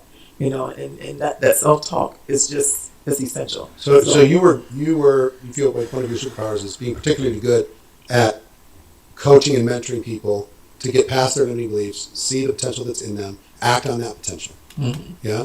And second, you said your work. And I use my coaching and beliefs to take advantage of people and justify the commissions that I make off of their purchases. Right? You know, me coaching and mentoring is what justifies the commissions I make off of their purchases, off of their back office purchases. Oh, this is so gross. And Anastasia, I love your superpower, and I think I have that superpower too. Sarcasm is amazing. Okay. Ethic was extraordinary. Gonna keep going. What does that look like? Tell me what work ethic looks like to you when you're in the grind. Well, I'm in the grind of why everybody's sleeping. So walk me through a day. So I typically get up about 3, 4. Her work ethic is on the fakey American Express card thing behind Eric Worre for this whole GoPro BS bullshittery.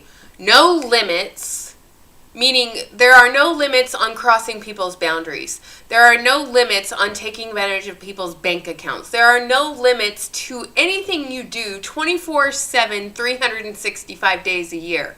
This is the network marketing mentality of Eric Worre. There are no limits on how you take advantage of people. Hello? God. Anywhere between 3 and 5. I have a headache. 5 o'clock is really late for me. I need a drink. Before then, when I get up, I read my devotional. I write in my journal. Religious manipulation. I decide what I'm going to listen to while I'm getting dressed. What I'm listening to could be a motivational YouTube. It could be music, but it's never TV. It's almost never TV. Mm-hmm. I don't really do a whole lot. Feed your mind that way. And then I'm jumping into my day. I'm looking at what's on my to-do list. Is it mostly calls, texts, Zooms? It's a little bit of it all. Uh-huh. And I start my day early. So I'm getting things done while everybody else is still sleeping. The things that I can't get done. So that's like a belief system. I'm going to do something when other people are playing. I'm going to work. When other people are sleeping, I'm going to work. And I'm never going to give myself time off because I'm going to be working all the time. I'm constantly working my business. This is the mentality of this man, you guys. This is the mentality. Always be working your business. And if you are sleeping or watching TV, you're not working your business. If you're watching YouTube videos, you're not working your business. If you're walking your dog, you're not working your business. This mentality is detrimental to people. It is hard on people. That's how I'm going to get an edge on everybody. Right, and then I'm looking at my day. I'm looking at the things that I need to get done. So Stephen Colby's was the 7th. Oh, Sam, please share in the chat. Or send me an email real quick and share this. I'll read it. Habits of highly effective people. This is something that I learned while I was still working. That's when I was introduced to that book. Like writing down the things that you have to do.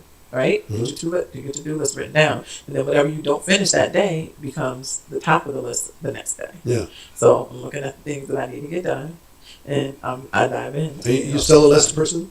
I write a list for every single thing. Do you do it on legal pads? Do you do it in a journal? How do you do it? I write a list. I use my phone. You put it on your phone now? Put it on my phone. Yeah.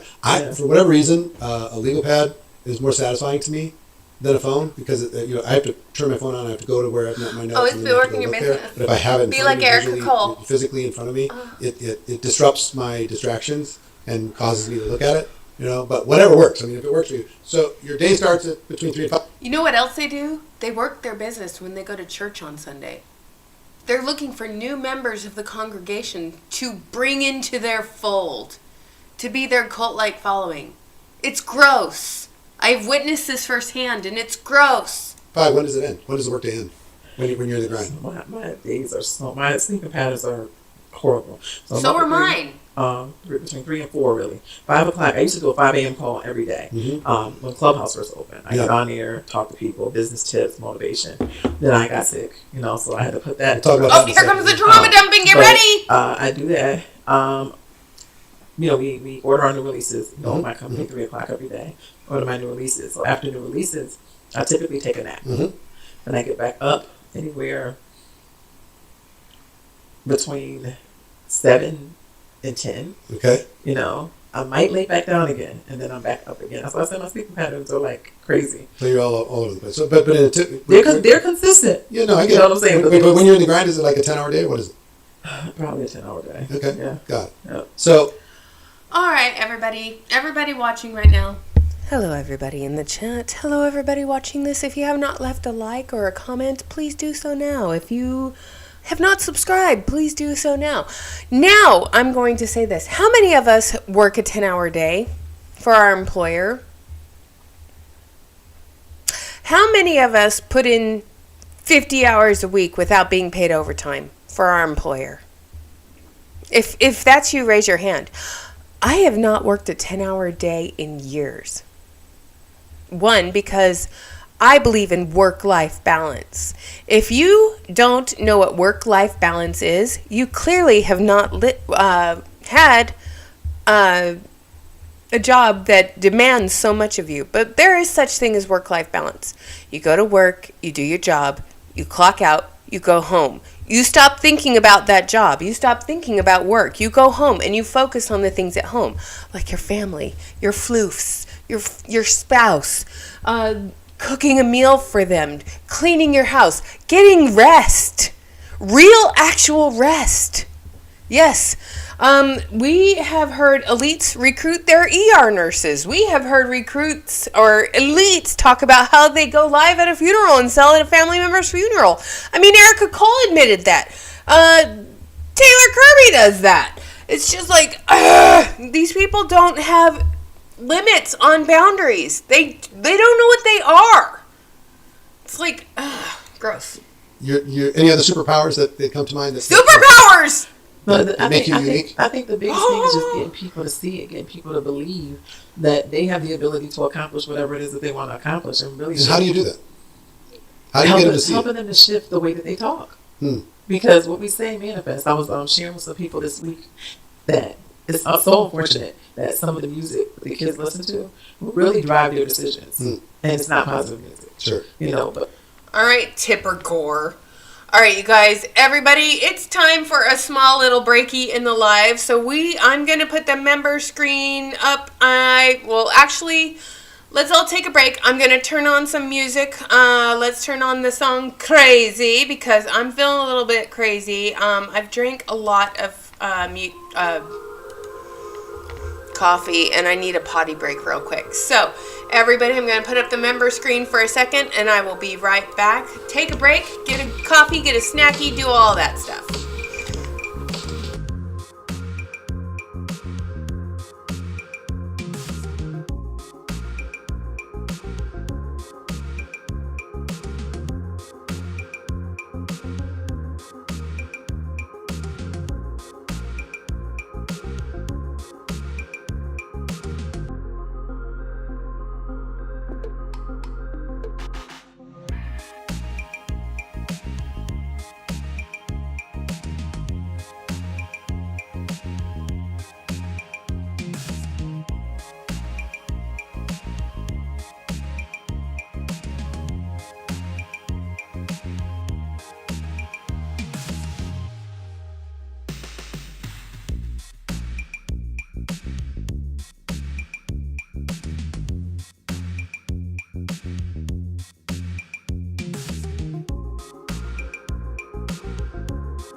Okay, I'm back. Here we go. All right, let's get back to this. Thanks, you guys. Just had to pee. But I listen to a lot of positive music, like the music that I listened to, like when I was sick, and I know we'll get to that. There was a song, a CeCe Winans song called "Never Lost," right? Listen to that. I knew CeCe, NBB. Corona sounds good. Oh my God, you gotta introduce me, Eric. Yeah.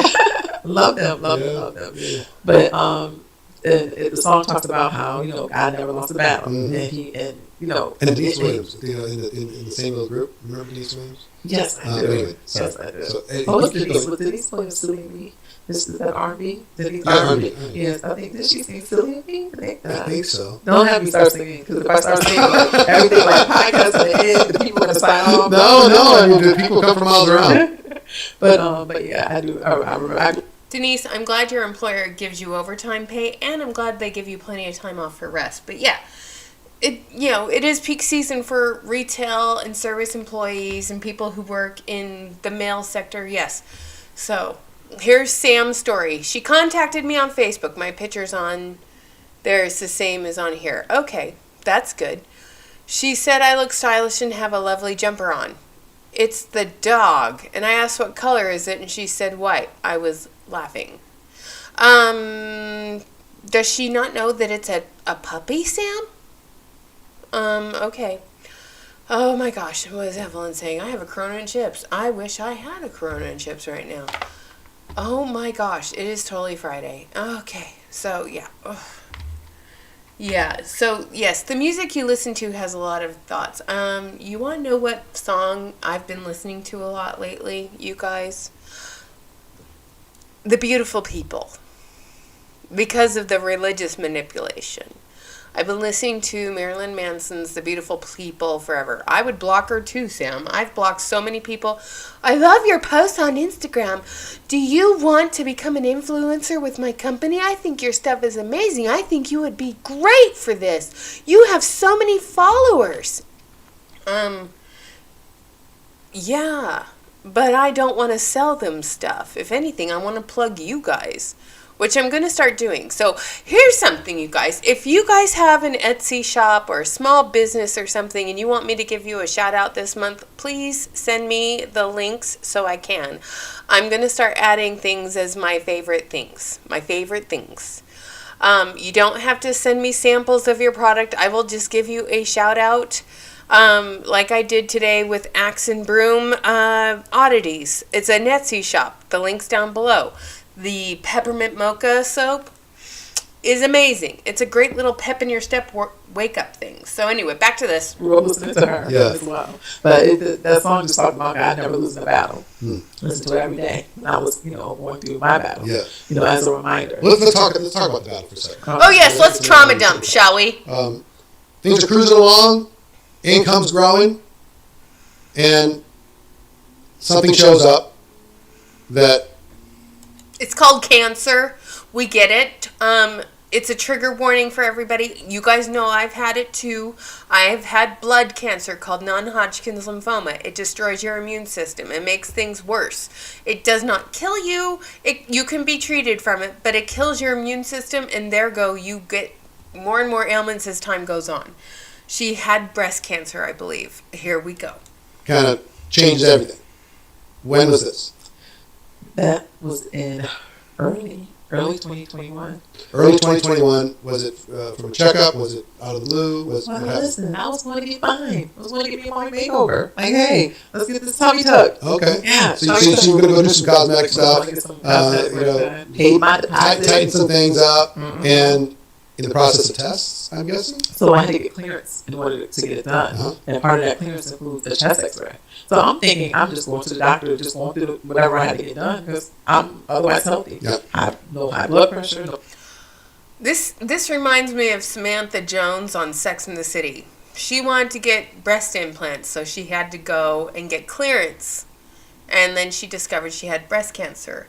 Breast cancer affects more women in the United States. And if you haven't had your annual mammogram, I call it the booby squish. If you haven't had your booby squish, go get your booby squish, you guys. Okay? It's important to get your screenings done. Get your PAPs done. Get your booby squish done. If you're a guy watching my channel, go get your prostate checked. Okay? These are the standard cancers that most people get. Have your blood work done, for crying out loud. Don't be afraid. If you have the health insurance, please go get your screenings done. Have your blood checked. It is important to have these things have these things done. I can't talk anymore. But yeah, these are things, and she found out because she was doing something that I wish I could do, and I'm just going to show this, okay? You guys, I have lost 210 pounds. 210 pounds. Now this is all skin right here, and I have to tuck it in. I have to tuck that in, you guys. I have excess skin. I have excess skin under my arms. I have pancakes that were once double D's. Okay? It's just No diabetes, no health issues at all. Other than allergies. I have allergies, but that's, Mm-hmm. So the nurse called me and was like, "Oh, the doctor wants you to come in today." I'm like, "Today? Can you come in today?" I'm like, "Okay." So oh yes, I did. your Doctor's colonoscopy. like, "Well, we found a mass on your upper right lung." I never dealt with anybody that had cancer before. So even hearing a mass, Like, what are you talking about? it didn't mean anything to me because I didn't know what that meant. And he's like, "Yeah, it looks like it could be cancer." I'm like, "What? Like lung cancer? I've never smoked a day in my life. Like, what in the world?" So that was bananas. That was crazy. Okay, that's really sad. Because I've lost a friend to lung cancer, and I didn't realize it was lung cancer, so that really sucks. Okay? And it's no joke. Okay? She didn't even realize that she had it. It's no joke, you guys. Cancer is no joke. This is why I'm such an advocate. You guys need to get your screenings done. I have to go in every 6 months. Okay? Every 6 months. To see if mine has morphed into something else. You guys know this. I tell you guys, I'm very transparent about it, okay? It's no fun finding out that your body is doing things to you. Okay? It's no fun.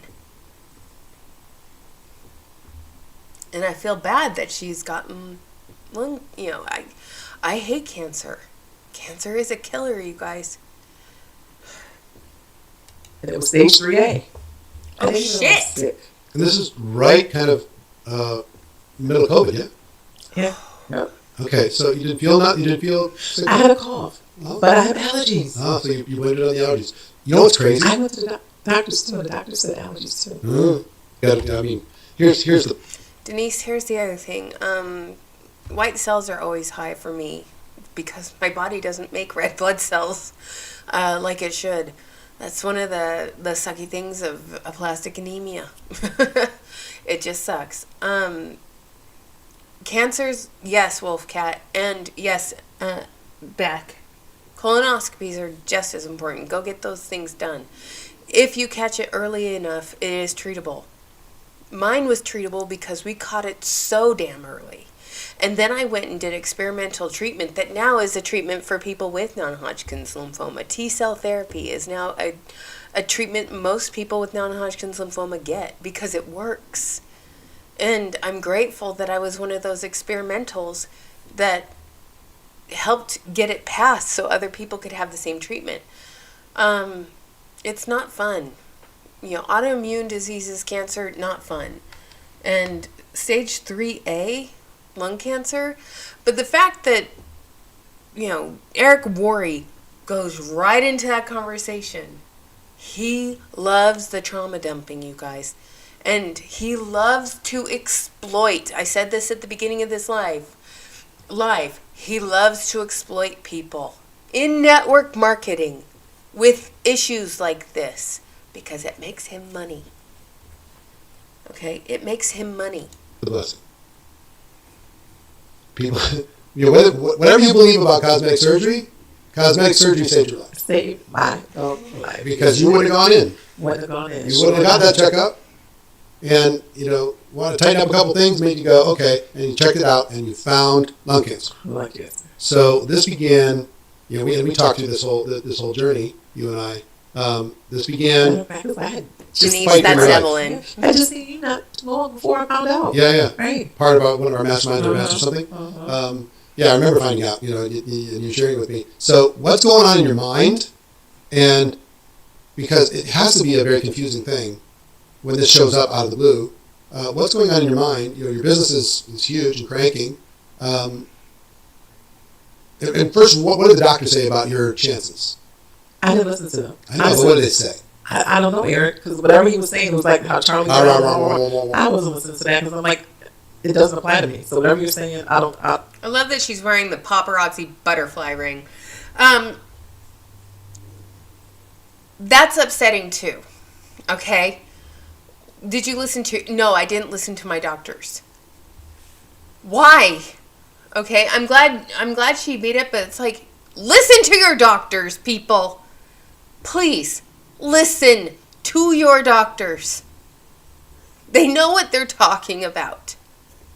They know how to take care of you. That's what they went to school for. That is their area of expertise, and you need to listen to your oncologist. You need to listen to your nephrologist, your cardiologist, your primary care doctor, your your rheumatologist.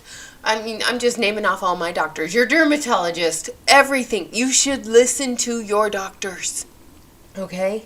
I don't care what they were saying. So you and you should care. Doctor out? Took them out as far as your chances. It's my chances. Yeah, I cannot tell you what they said, but the whole experience is so overwhelming. It's hard to remember a lot of the things that they say anyway. Sure. So my sister, she came to my appointments, whether they were virtual or in person with me, to make sure she got so much. It's so much, so much different. So what was going on in your mind? Okay, he's faking concern right now, and it bugs me. Did the fighter in you show up? So the day I found out, I called, so my sister and my nephew, two people that I'm closest to, called them and told them. And everybody's like shook, like what in the world? So I had my little cry. And then the next morning, I texted them both and I said, I don't believe that God gave me cancer. So, when I say this, I'm not saying like God gave me cancer, but I believe that God gives it. If you believe that God gave you cancer, raise your hand. Notice I'm not raising my hand. Okay? Because I don't believe God is spiteful like that. Okay? I really don't. And you're talking to somebody who's not very religious. I think it's environment and dumb luck when you get cancer. And I say that because mine was an environmental factor. It was because of where I lived and what was in my home. It was never, ever, ever given to me by God. I was not being smote with cancer out of spite from my Father in heaven, from God. Okay? And the fact that this is even coming up in this conversation blows my mind. Okay? It's religious manipulation, trauma dumping bullshittery, and I'm gonna say that as many times as I can. His greatest battles, his strongest soldiers. And that's what I told them. And I'm like, I'm one of his strong soldiers, and we are gonna beat this. So it wasn't just me. I had other people around me fighting with me too. So you let them know I need you in this fight. I need you in this fight. I need you in the fight. And I had to tell everybody right away because I had to get used to these appointments. I had to just wrap my head around. The word is weird. Right? The word, is like a death sentence. People hear it, they're like, "Oh my God, you're gonna die," So I had to teach them how to talk to me too. Like, listen. You know what's funny? Why did you have to teach people how to talk to you? Okay, I'm just saying that. So here's something, you guys, and I'm just gonna say this from somebody who has gone through the battle. Talk to us like we're normal. We're the same person, okay? We are the same people.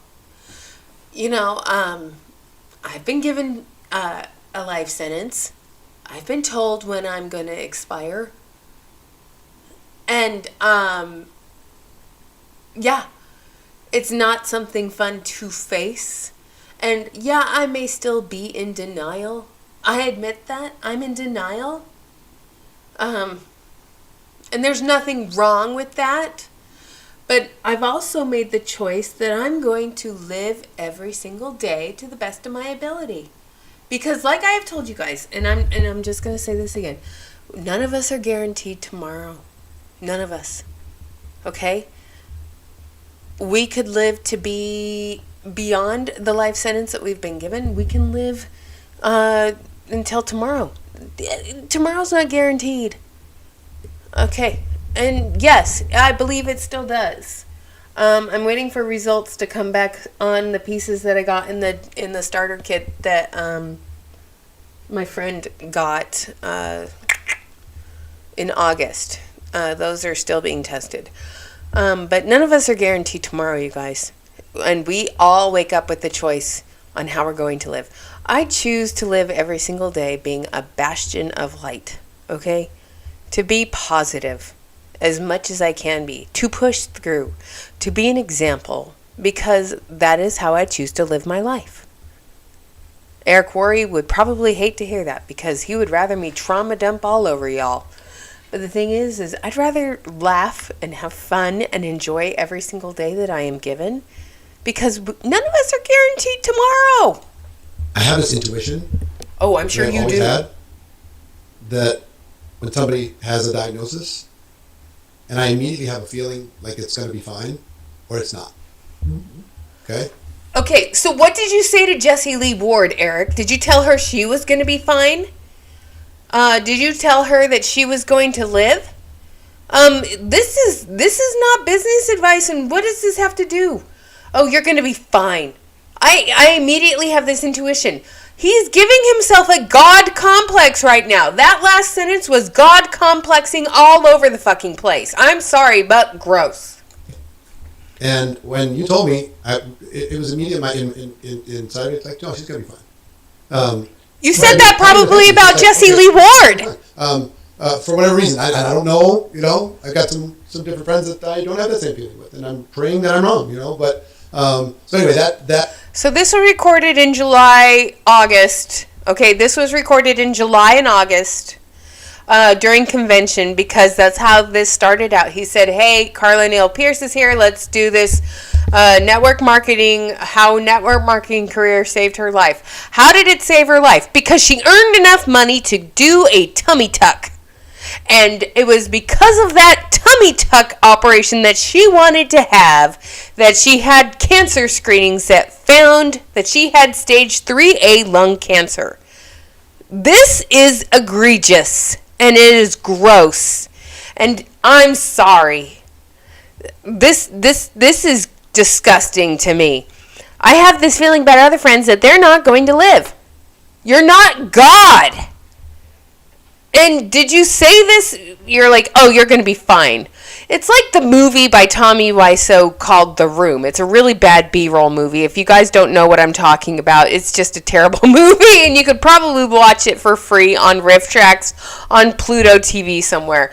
But there's a scene in the movie where the mom says to her daughter, well, the results are back. I definitely have cancer. Oh, that's fine. Don't worry about it. That's how nonchalant this conversation feels to me. It's gross. That went through my mind when you heard about it, and you kind of like, okay, we're going to fight. Did you go traditional path, non-traditional? Was it a combination of things? What was Probably a little of a combination. When I first found out, I took my son to a holistic doctor when he was a baby, because they tried to say that he had asthma, and I'm like, I took him to a holistic doctor. Got that, straight. He played basketball, baseball, football. Ball. So she went to holistic medicine for this? No problem.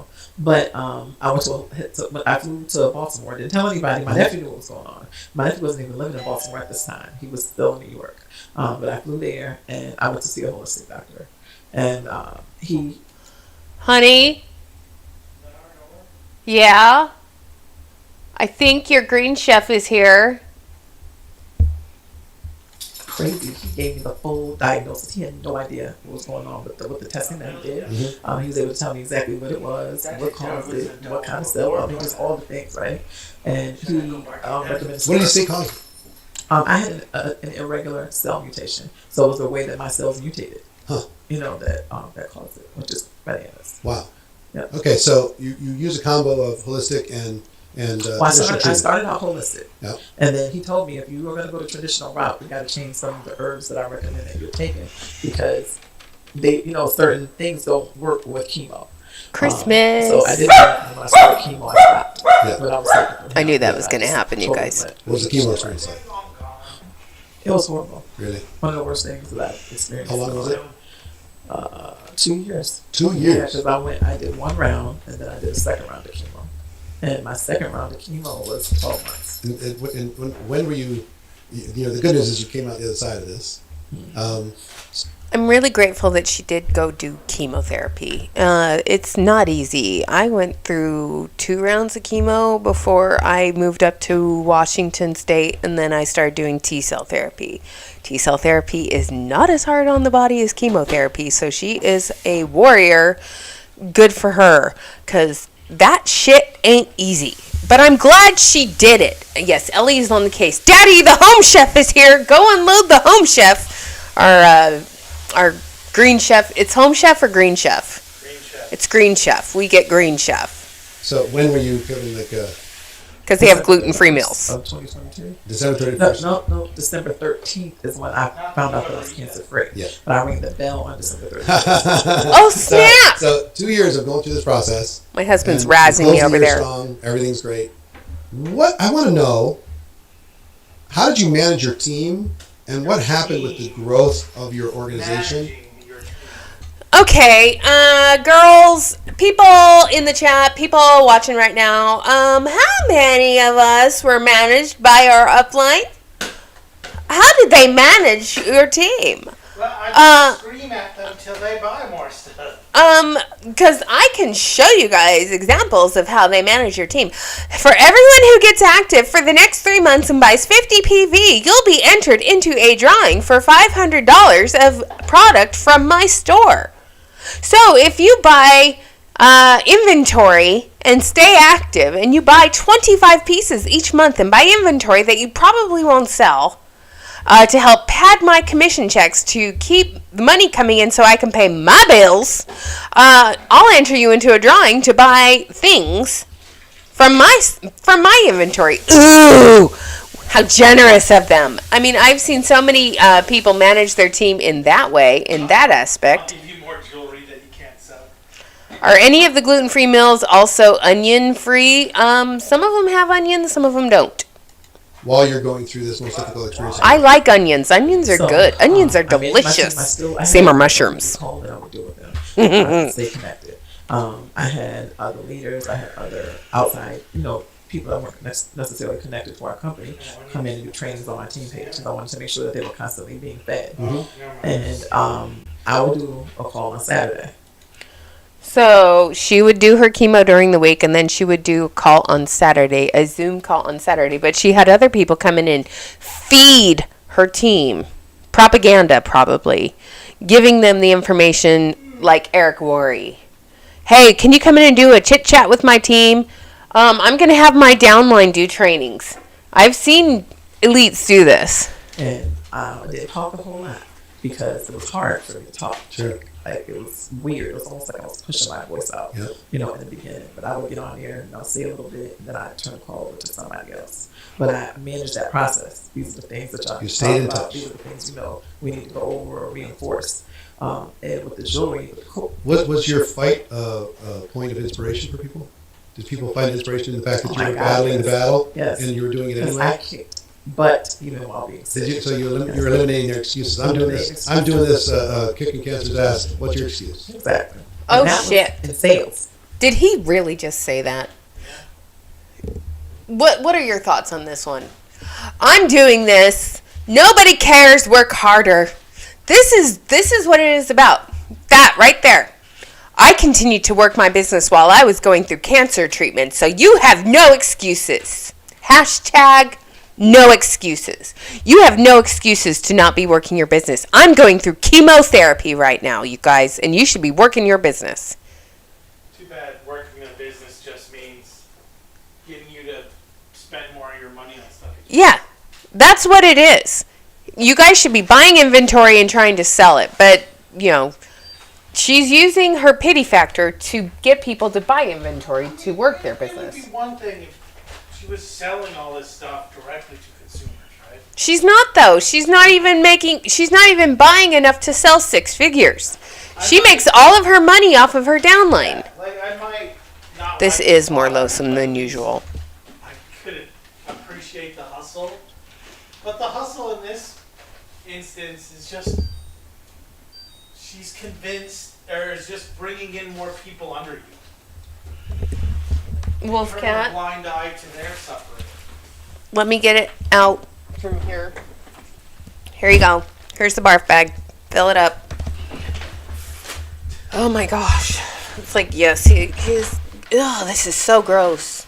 By the way, I did do my hair during the potty break. Can you guys see the color? Can you guys see the purple?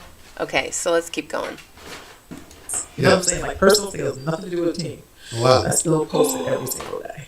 And you know, I found ways to, you know, go live without actually showing my face. Yeah. You know, but I mostly, you know, made a lot of my money from posting. Is there a mole recipe, or did we So, just get free chocolate bar? Before diagnosis and after all clear, what did your business did it maintain? It maintained. Yeah, I mean that's a big win in my opinion. So after you finished your chemotherapy, did your business maintain? She goes, oh, it maintained. She's not going to say that paparazzi is dealing with a downturn because of what happened at convention in 2021. She's not going to admit that she's losing team members left and right because of the lead and nickel free scandal. And yeah, he's not going to admit that the FTC is suing him, and I'm pretty sure they're seeing this. And the FTC is going to be, this is excellent information. Gosh,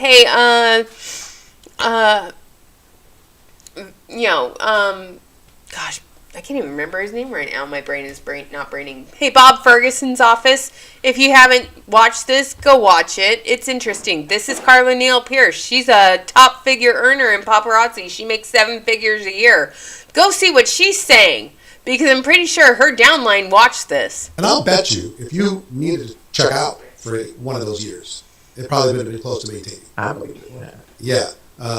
It's one of the benefits people just don't understand about what network marketing professionals do. When they build an organization that is when they build a big enough team, they don't have to work anymore. They just collect checks off of their downlines. And they continue to have them build the team for them, and they continue to collect the big bucks. Because she's at the top of the pyramid. This is a pyramid scheme. And he's explaining it right now. So let's listen to him explain about residual income, which it's not, but let's hear him talk about residual income. Same duplicating.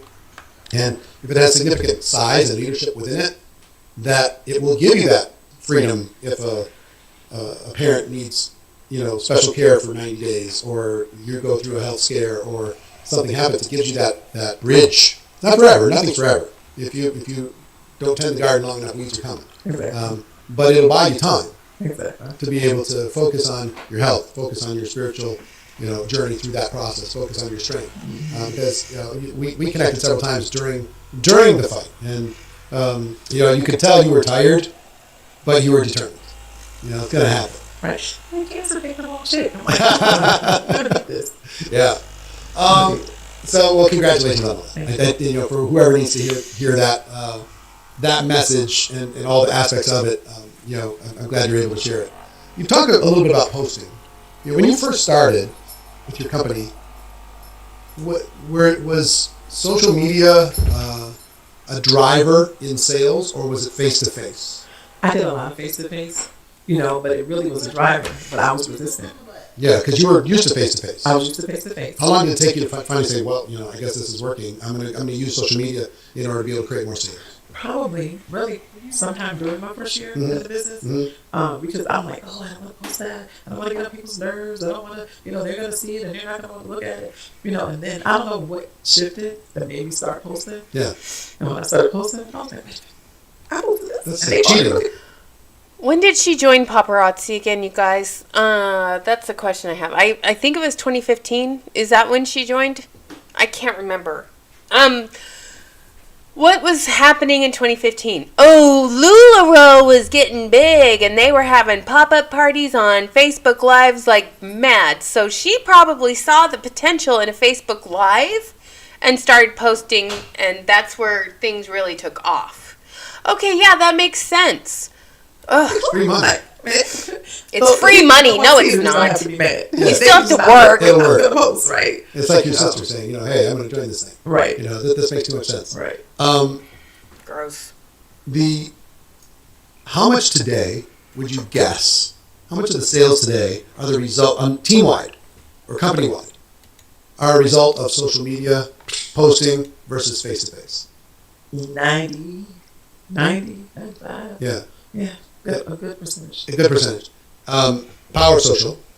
But let me ask you a different question. How much opportunity do you think is lost by people not willing to get face-to-face?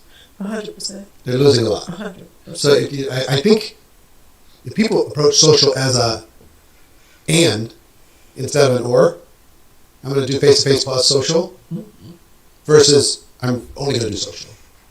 I think by doing face-to-face, you develop new muscles, you develop new...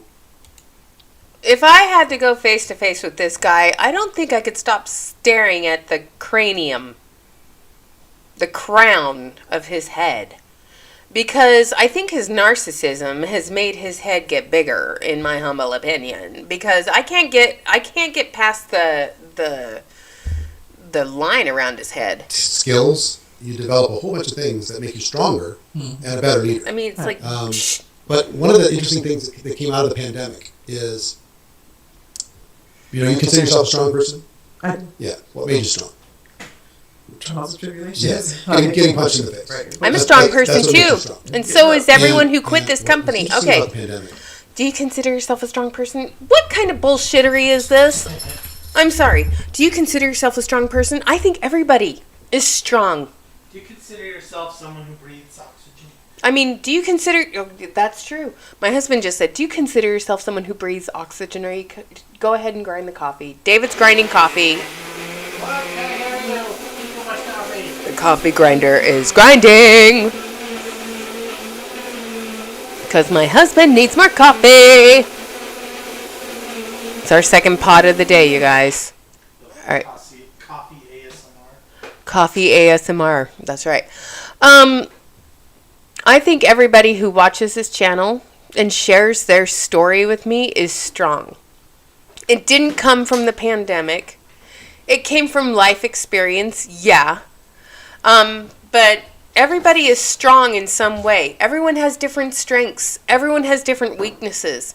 But this again is more word salad buffoonery that's coming from Mr. Cranium here. is... He's just And building this up is going to pretty sound good. like I'm the old guy talking about how the young kids have it easy and we had it tough growing up, whatever. But Shut the the front fuck door. ah. when I was The younger generation has it easy. No, they don't. Oh yeah. No, they don't. Wait. Okay. School that costs Mass school shootings. college that costs like $70,000 a semester. way more. Housing costs through the roof. Car prices are through the roof. Transportation is like 40% of your take home. Food is much more expensive. Wages have not gone up at all. Yeah, the younger generation has it so much easier than the previous generations. Your generation, Eric Worre, is the reason this country is so fucked up in the first place. Sorry. Because I remember, and I'm just going to be like, when I was a kid, I had to walk uphill both ways in the snow, and it was cold. Well, there you go. Kids rarely walk to school, so... Yeah, their parents drive them because parents don't know if that might be the last time they see their child. Sorry to be dark, but yeah, it's like mass shootings, school shootings, church shootings. We've also had movie theater and synagogue shootings. I mean, we're in the world has two wars going on right now, but those young kids, they have it so much easier today than we did. Eric, I'm pretty sure your first apartment, and sorry, I'm going off on a soapbox here, so you guys can leave little hearts and 100% on the little bubble thing. But my first apartment was a 1-bedroom, 1-bathroom apartment, and it was $460 a month. That same apartment, that very same apartment, is now renting for $1,850 a month. Yeah, that's way more than inflation. That's insane. Yeah. Okay, that is absolutely insane. And that apartment was nothing to call right home about.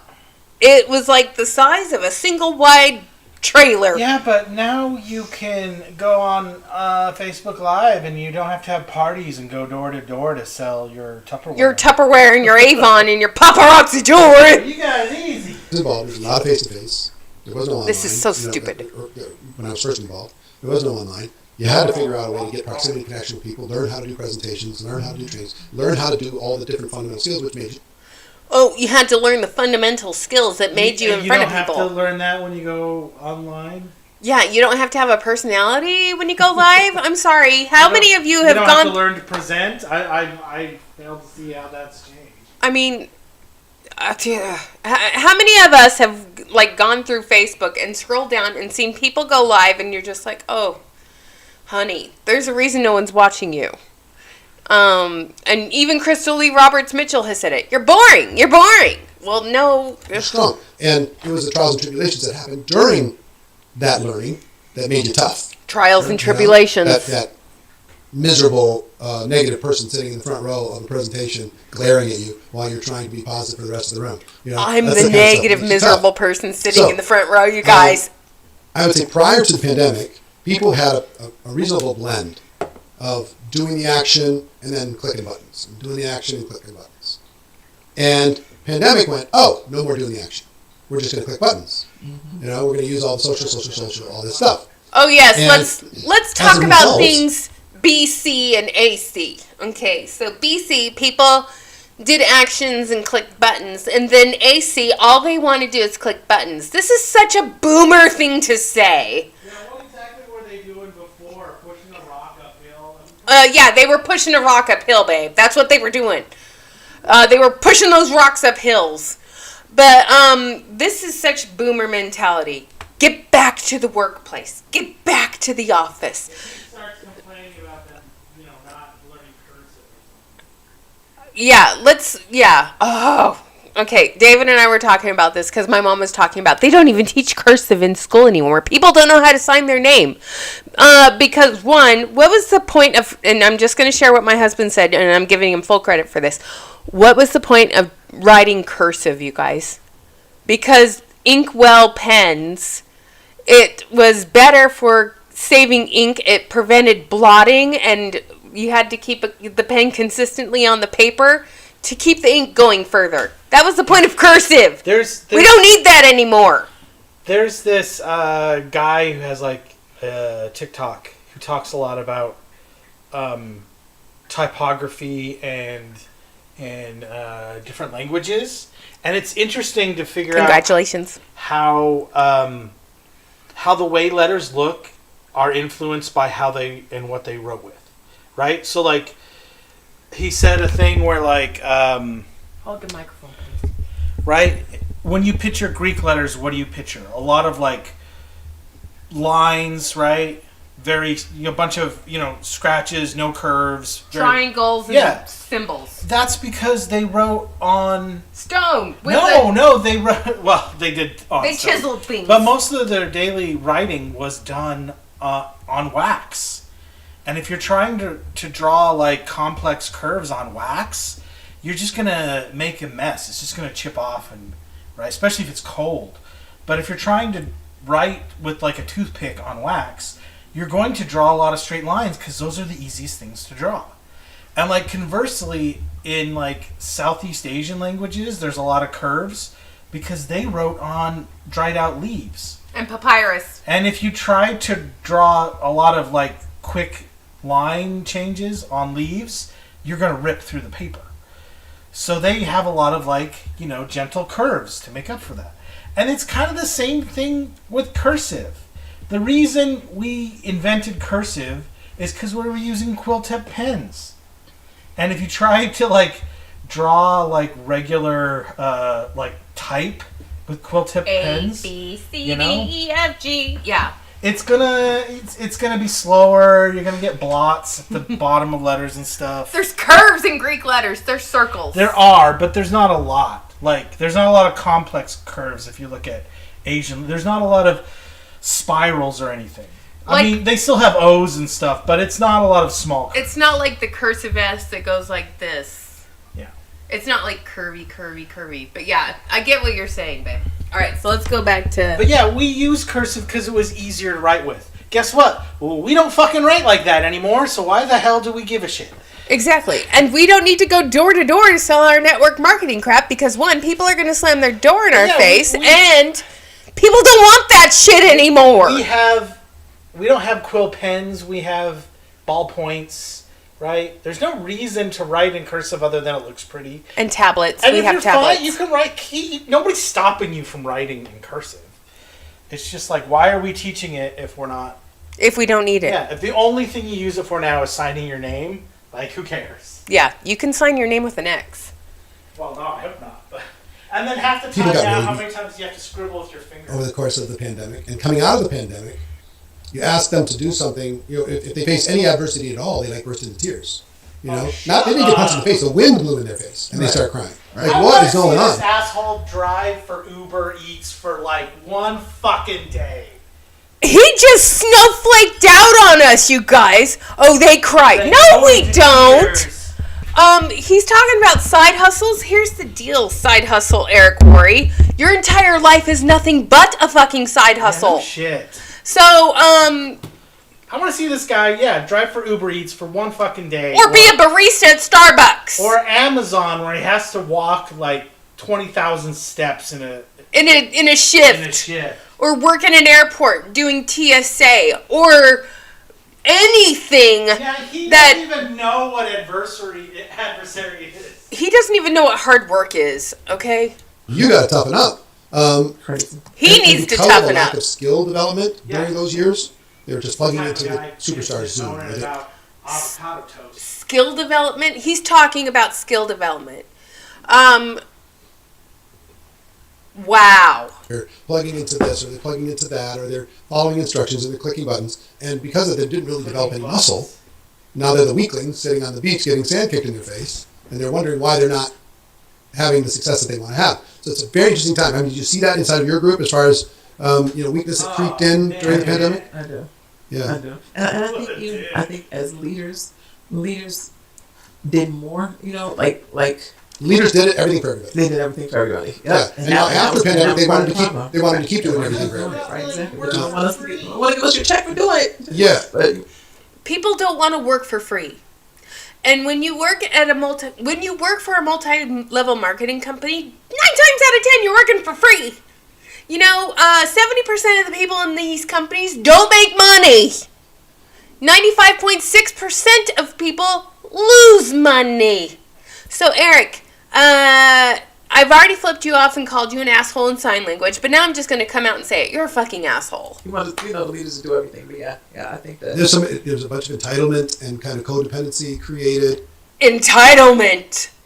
He said it. Of course he said it. If anyone's entitled, it's this guy and that lady.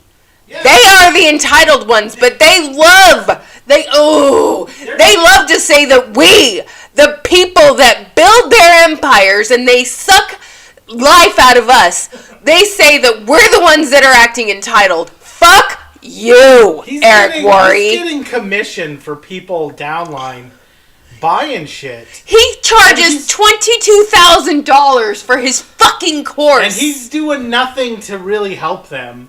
But yet, he's collecting their money. if they bitch about how they can't make ends meet, We're entitled? selling their crappy whatever it is, then it's because they're entitled snowflakes. Yeah. Entitlement my ass, okay? I'm just gonna throw the red flag up and maybe make it the size of a freaking banner. If I had the money to hire a plane to say, entitlement my ass, you're an asshole, I would fly that over the strip and say, hey, Eric Worre, you're the entitled dickhead in this scenario here, okay? Okay? Because, entitlement, oh, fuck no. Just fuck no. And, you know what is, I don't want to say it, but kind of like some spoiled. Those are the real participation trophies. Yeah. We should talk about that. Participation trophies. He's the guy, and that's an epic pause, so we're gonna leave that up for a second, you guys, okay? I'm checking my mindset here, Anastasia, and here comes the sarcasm. He's the guy, his generation, this is the dickhead that created participation trophies for his children because he wanted his kids to get a trophy, and now he's the same guy who's bitching and moaning about the fact that the younger generation grew up getting participation trophies. Was it the kid's idea to get a participation trophy? No. It was the parents' idea to give the kid a participation trophy. Yet we're the snowflakes who can't deal with anything. Yeah. But yet... I really hate that, like, first of all, I don't think it's true Turn on the light too, babe. I don't think it's true that they're snowflakes. But if he were right, and, like, the younger generation are snowflakes who are entitled, guess who fucking makes entitled brats? This guy! Asshole parents make entitled brats. You're telling on yourself. Yeah. Well, that's the thing. They always tell on themselves.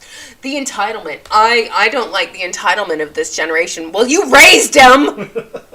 It's like, if you don't like your kid being a needy little brat, well, what did you do to make them that needy little brat? And honestly, let's be honest. It's because, like, it's usually their snowflake claim is because... He's like, let's be honest here. It's because, like, they really hate how accepting they are of minorities or gay people or trans people. Oh, yeah. Oh, God forbid. Oh, they're snowflakes because they want to be all-inclusive, Yeah, and they want everyone to have a fair shot. because they don't beat up on the gay kid and the transgender kid, and they don't beat up on the fat schoolyard kid anymore. or the nerd. Because they're nice people, that makes them into snowflakes. Oh, yeah. Because we're nice and we think about somebody other than ourselves, we're entitled little jerks. You know this is the kind of guy who parks, like... In two spaces to avoid door dingies. Yeah, he and Erica Cole and Carla Pierce all probably park their Bentleys in two spaces so they don't get door dingies. And of course, then they show off their big mansions and their Bentleys and their Burberry and their... And they're entitled to it because they work so hard. And they mentor and teach you how to do it. Oh, fuck you. Brats in the group that were like throw temper tantrums. You know, if you didn't do everything for them, you ask them to do one thing. And again, you raised them that way, so don't bitch about something that you are guilty of. If your kid is a brat, it's because you raised your kid to be a brat. Okay? And I'm just gonna throw this out there. If you do not force a child to do something, to step outside of their comfort zone, and you helicopter parent and you do everything for that child, yeah, they're not going to learn. And then they're not ready to go out in the world because you did everything for them. And then you get stressed out as a parent because you have to drive your kid everywhere, and you have to do their laundry, and you have to change their sheets, and you have to do their meal cooking because you didn't teach them how to do that shit. That's entitlement, and it's because you did it. And I'm talking about him. He probably had staff do everything for his kids. But yeah, we're the entitled ones. Because we actually want to be paid a living wage. And we actually want to be able to put food on our own tables without government assistance. And we actually want to be able to pay our bills without going into further and further debt every month. That's entitlement. God, I hate this man. Thing, and they go crazy, or they lose their mind, or egos flare up, and all kinds of stuff. They're like a bunch of 15-year-olds. He's the ego here. He is. Everybody. And I'm not saying that about everybody in our party, of course. I'm just saying, as a general, if I look at the whole populace, they just got a little weaker because the leaders stepped up to fill the gap during the pandemic, and then everybody said, "You keep doing that." Right. And Oh, they did? It created a gap between the people that would have been stepping up and now aren't. It's an interesting time. Strong leaders will find a way to pivot. Strong leaders will find a way to create good systems, but it's just kind of a trend that I'm noticing. But look, your journey is inspiration. It's fun. You know, you're in the $1 Million Hall of Fame. You know, you've got all the fancy stuff within your organization. You're working with people that you enjoy. You're pouring into them. She's not an iconic impressionista, though. She's just an impressionista. So she hasn't worked that hard, right? I mean, come on. I'm really proud of you for your winning your battle, but also winning the battle of growing a big business. Also winning the battle of being a good mom. She didn't grow a business. She helped Paparazzi Jewelry and Accessories sell their product to the masses by recruiting a bunch of people to buy that product. And she can be canceled at any moment, and paparazzi, according to their policies and procedures and terms and conditions, can cut and run at any time, and she would be left in the lurch. And she'd probably be worse off than she is right now. And that's because she's gotten used to a standard of living.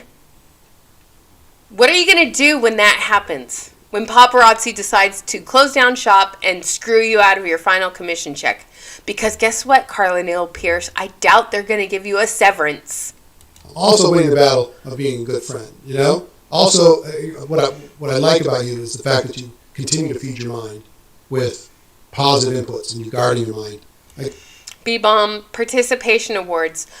Back in the 90s, parents like Eric Worre wanted every kid to receive a trophy for participating in whatever team sport they were in. Even if they lost, they got a trophy. They called them participation trophies. And now, these same old farts that created the participation trophy are now bitching and moaning about the generation that grew up receiving the participation trophy. They're like, well, they don't know how to lose. Well, you didn't teach them. That's what that is. They taught them everybody's a winner even when they're not. You're not allowed to lose. Yeah, you're not allowed to lose. It's negative in order to be stronger than ever. Give people a word of advice. You know, if they're involved and they're maybe not as successful as they think they should be or that they hoped they would be, or they feel like there's another level in them, what would you share with them? Kind of a little bit of what I shared earlier. Give yourself grace and go for it with no excuses. Because if you eliminate the excuses, No excuses. You know, you eliminate the excuses and you make all the reasons why you're not doing something the reason why you should, because typically that's the case. All the reasons why you're not doing it are the exact reasons why you should do it. And you just got to do it. I am a divorced mom, a divorced mother. Oh, more trauma dumping. I'm a divorced single mom. I've had cancer. Trauma dump, trauma dump, trauma dump. You have no excuses. Nobody cares. Work harder. This is the mentality and the mindset of network marketing elites. And if you haven't figured this out, I didn't have support of a spouse when I was building my business. And, built $1 million business. No. Took advantage of people and made millions of dollars off of them. Others as well. When I first joined, really, I joined to close the gap for my son's college education. I wanted him to be able to choose the school he went to without basing it on where I could afford to send him. Well, my son graduated recently, yay, and he got a great job in his field. He's making 6 figures. How blessed for him. How lucky for him. I don't know what field he went into. Glad he's making 6 figures. My husband makes 6 figures. That's not a flex. It's kind of necessary where we live because everybody's broke up here. It's expensive to live up here. Just under 6 figures. And when I say just under, it's mid under, right? So he's technically not making 6 figures, so you just lied. And you just caught yourself in a lie, so you corrected that lie. Wow. That's a blessing. He's not interested in coming into the business with me now, because he has to do his thing over there first, and he'll end up coming around full circle. But my whole purpose of saying that is that it happened. And if it can happen for me, it can happen for others too. But a lot of times, the parents, I might step on some toes here, but parents expect more from their children than they're willing to give. Our kids are great scholastically. They're doing their thing in some kind of extracurricular activity or sport, Parents expect more from their kids than their kids are willing to give.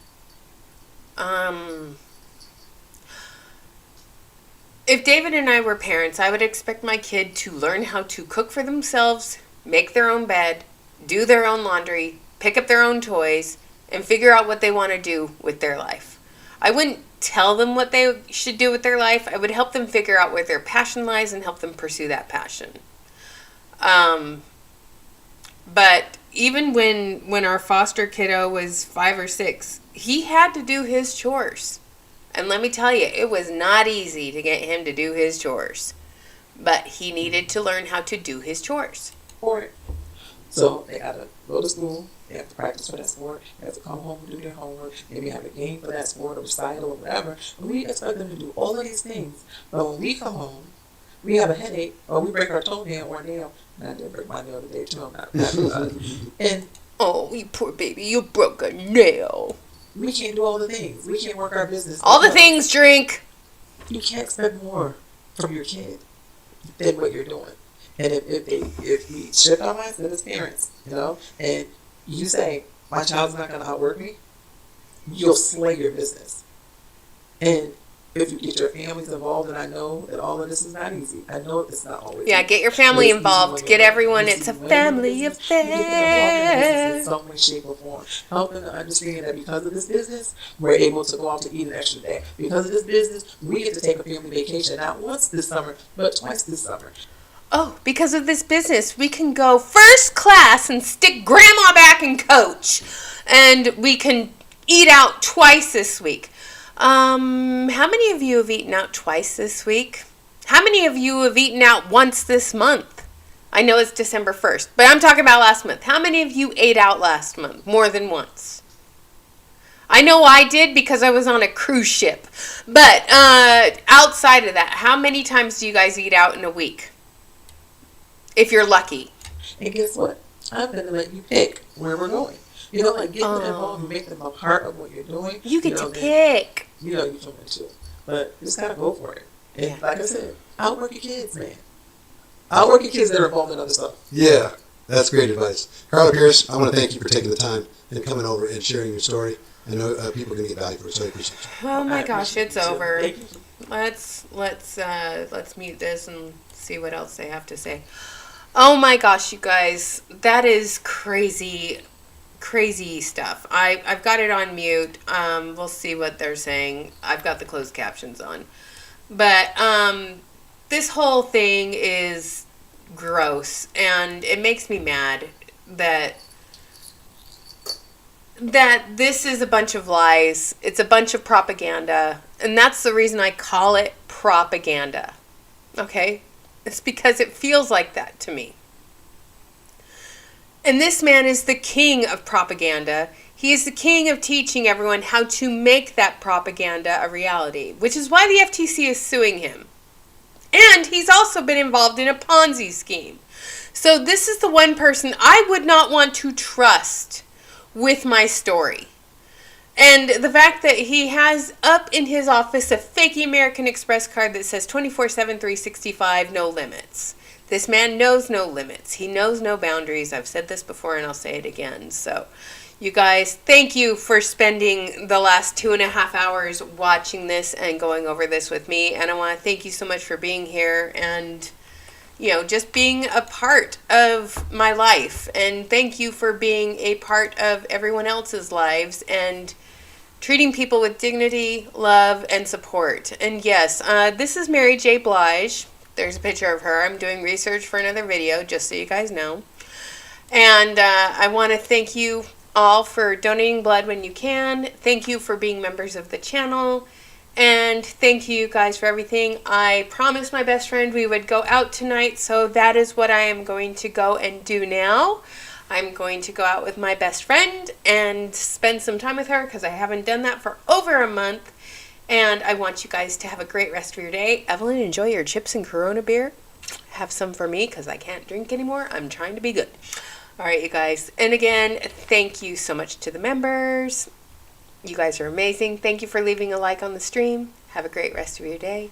Emily is over and out. All right, you guys. Bye.